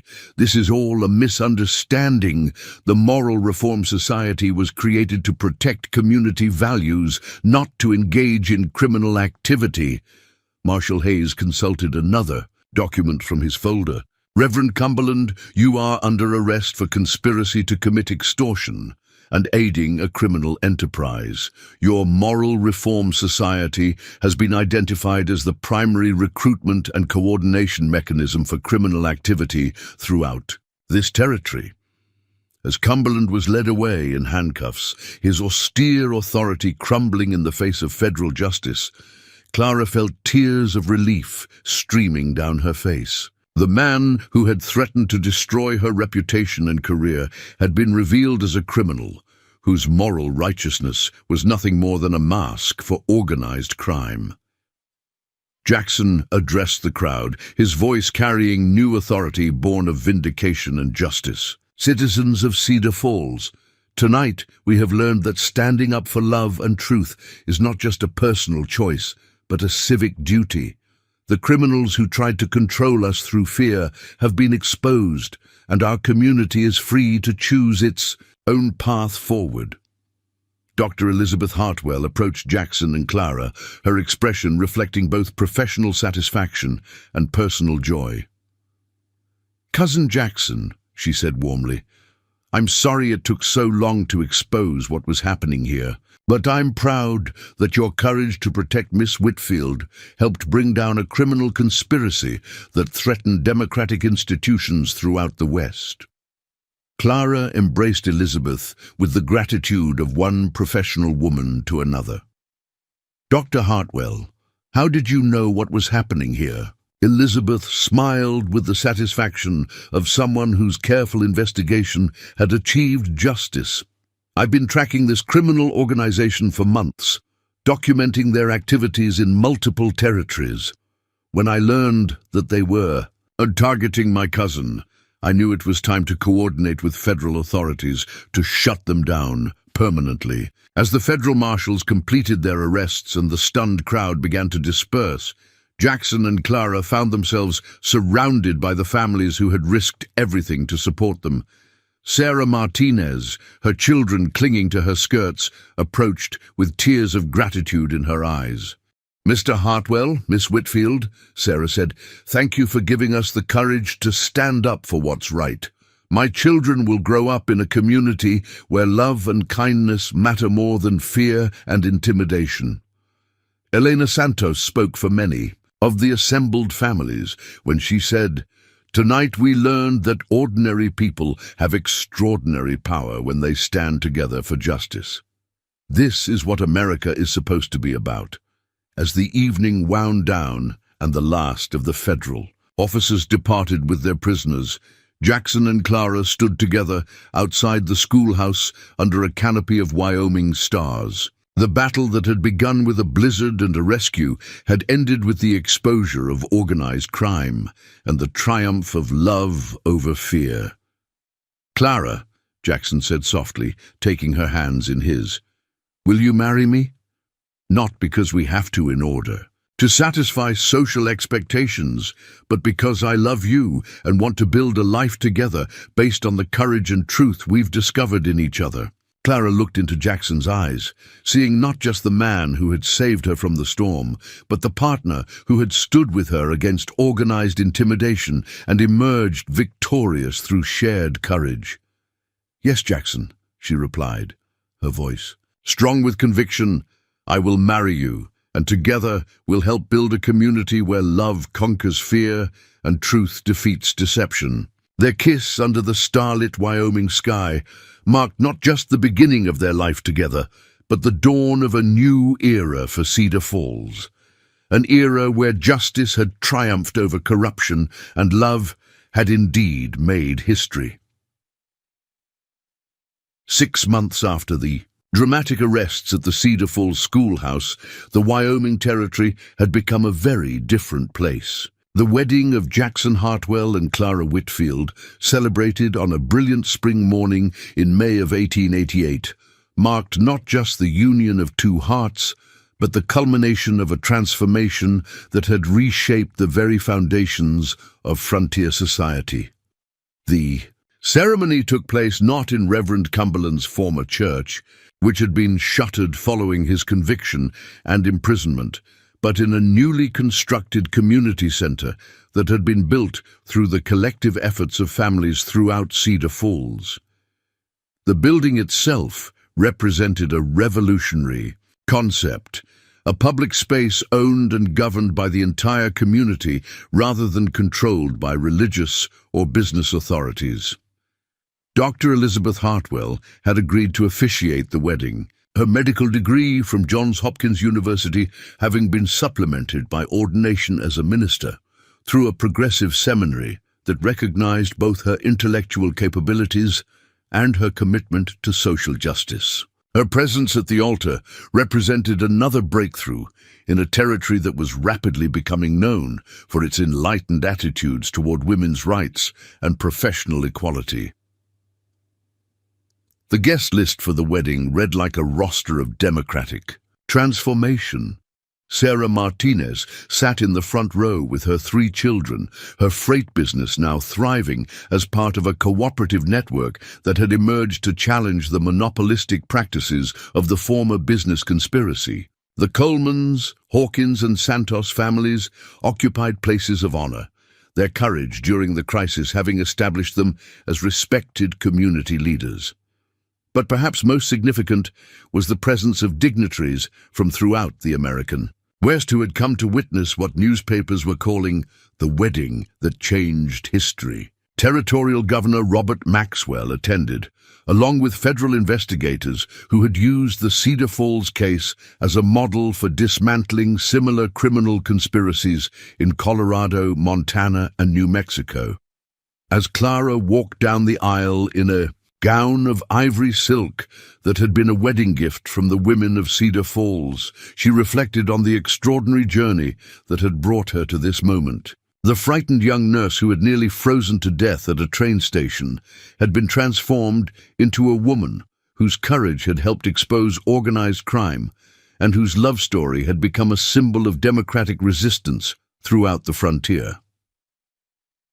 Jackson waited at the altar wearing a perfectly tailored suit that somehow managed to preserve his rugged frontier character while acknowledging the formal nature of the occasion. His transformation had been equally dramatic.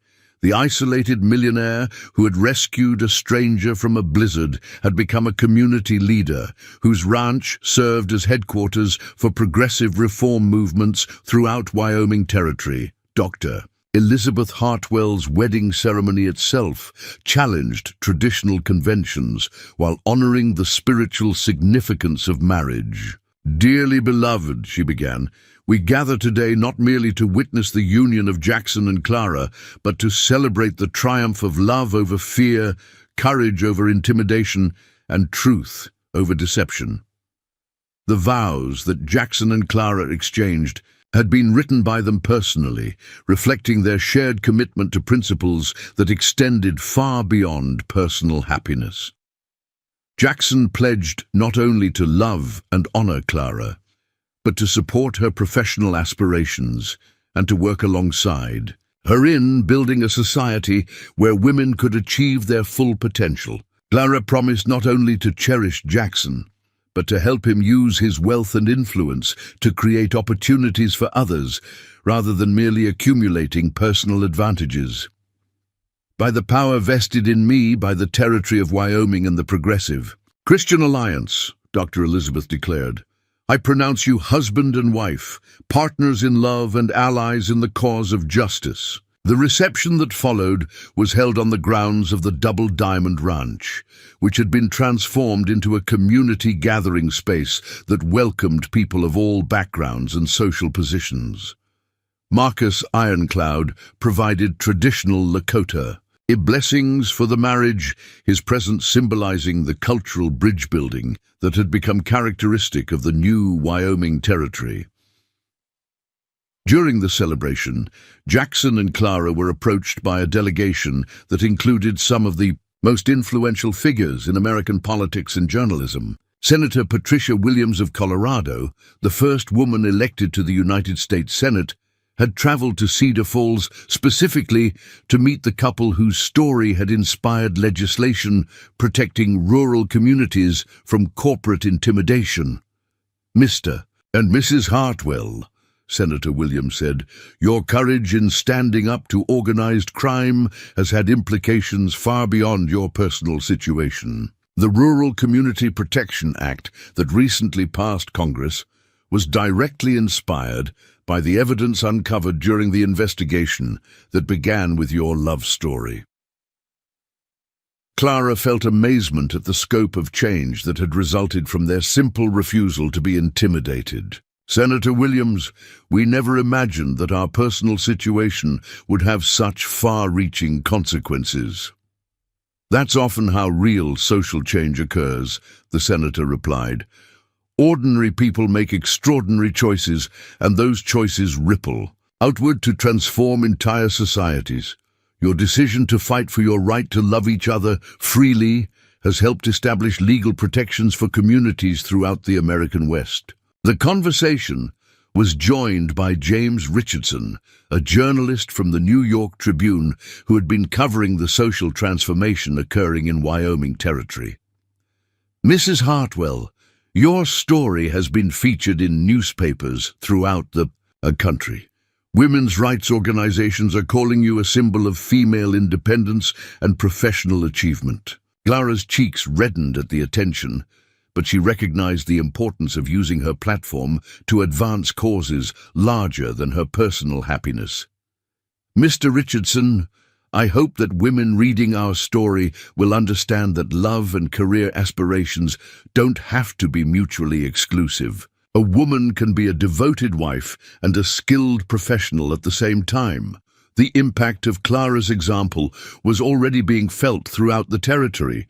The nursing school that she and Dr. Elizabeth had established in Cheyenne was attracting students from across the country, drawn by the opportunity to receive medical training in an environment that encouraged women's professional development. The curriculum combined traditional medical education with training in community organizing and social reform, producing graduates who understood healthcare as both a medical and social responsibility. Jackson's own transformation had been equally significant. The Double Diamond Ranch had become a model for cooperative agricultural practices that challenged the monopolistic tendencies of large agricultural corporations. Instead of simply maximizing profits, Jackson had restructured his operations to provide fair wages for workers, sustainable environmental practices, and support for local community development. "Jackson," said William Cody, the famous frontiersman who had attended the wedding, "you've proven that success in business doesn't require exploiting workers or damaging communities. Your ranch has become a model for ethical capitalism throughout the West." The economic model that Jackson had developed was indeed revolutionary for its time. Workers at the Double Diamond received not just wages, but profit-sharing arrangements that gave them a stake in the ranch's success. Environmental conservation practices protected water resources and soil quality while maintaining productive output. Most importantly, the ranch served as a training ground for young people who wanted to learn modern agricultural techniques without abandoning their rural heritage. As the afternoon progressed, Marcus Ironcloud stood to address the assembled guests, his words carrying the wisdom of someone who had witnessed the transformation of an entire region. "Friends," he began, "6 months ago, this community was controlled by fear and deception. Today, it represents hope and truth. This transformation didn't happen because of wealthy politicians or powerful organizations. It happened because ordinary people chose courage over comfort." Marcus gestured toward Jackson and Clara, who stood together surrounded by the community that had supported them through their darkest hours. These two people fell in love during a blizzard, but their love generated warmth that melted the ice of corruption throughout Wyoming Territory. Their story proves that personal courage can create social change when it's combined with community solidarity. The speech was interrupted by the arrival of a special messenger bearing a telegram from Washington, D.C. Dr. Elizabeth read the message aloud to the assembled crowd. "President Grover Cleveland congratulates Jackson and Clara Hartwell on their marriage and commends their courage in exposing criminal conspiracy. The president invites the couple to visit the White House to discuss their experiences and recommendations for federal policy regarding rural community protection. The invitation from the President of the United States stunned even Jackson and Clara, who had grown accustomed to the attention their story had attracted, but had never imagined it would reach the highest levels of government. The telegram represented official recognition that their love story had become a matter of national significance. "We're honored by the President's invitation," Clara said, her voice carrying new confidence born of months of public speaking and community leadership.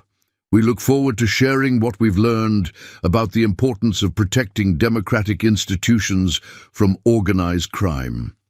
As evening fell and the celebration moved indoors, Jackson and Clara found themselves in quiet conversation with some of the young couples who had been inspired by their example. Throughout Wyoming Territory, marriages were taking place between people who might never have had the courage to challenge social conventions without the precedent set by the Hartwells' successful resistance to organized intimidation.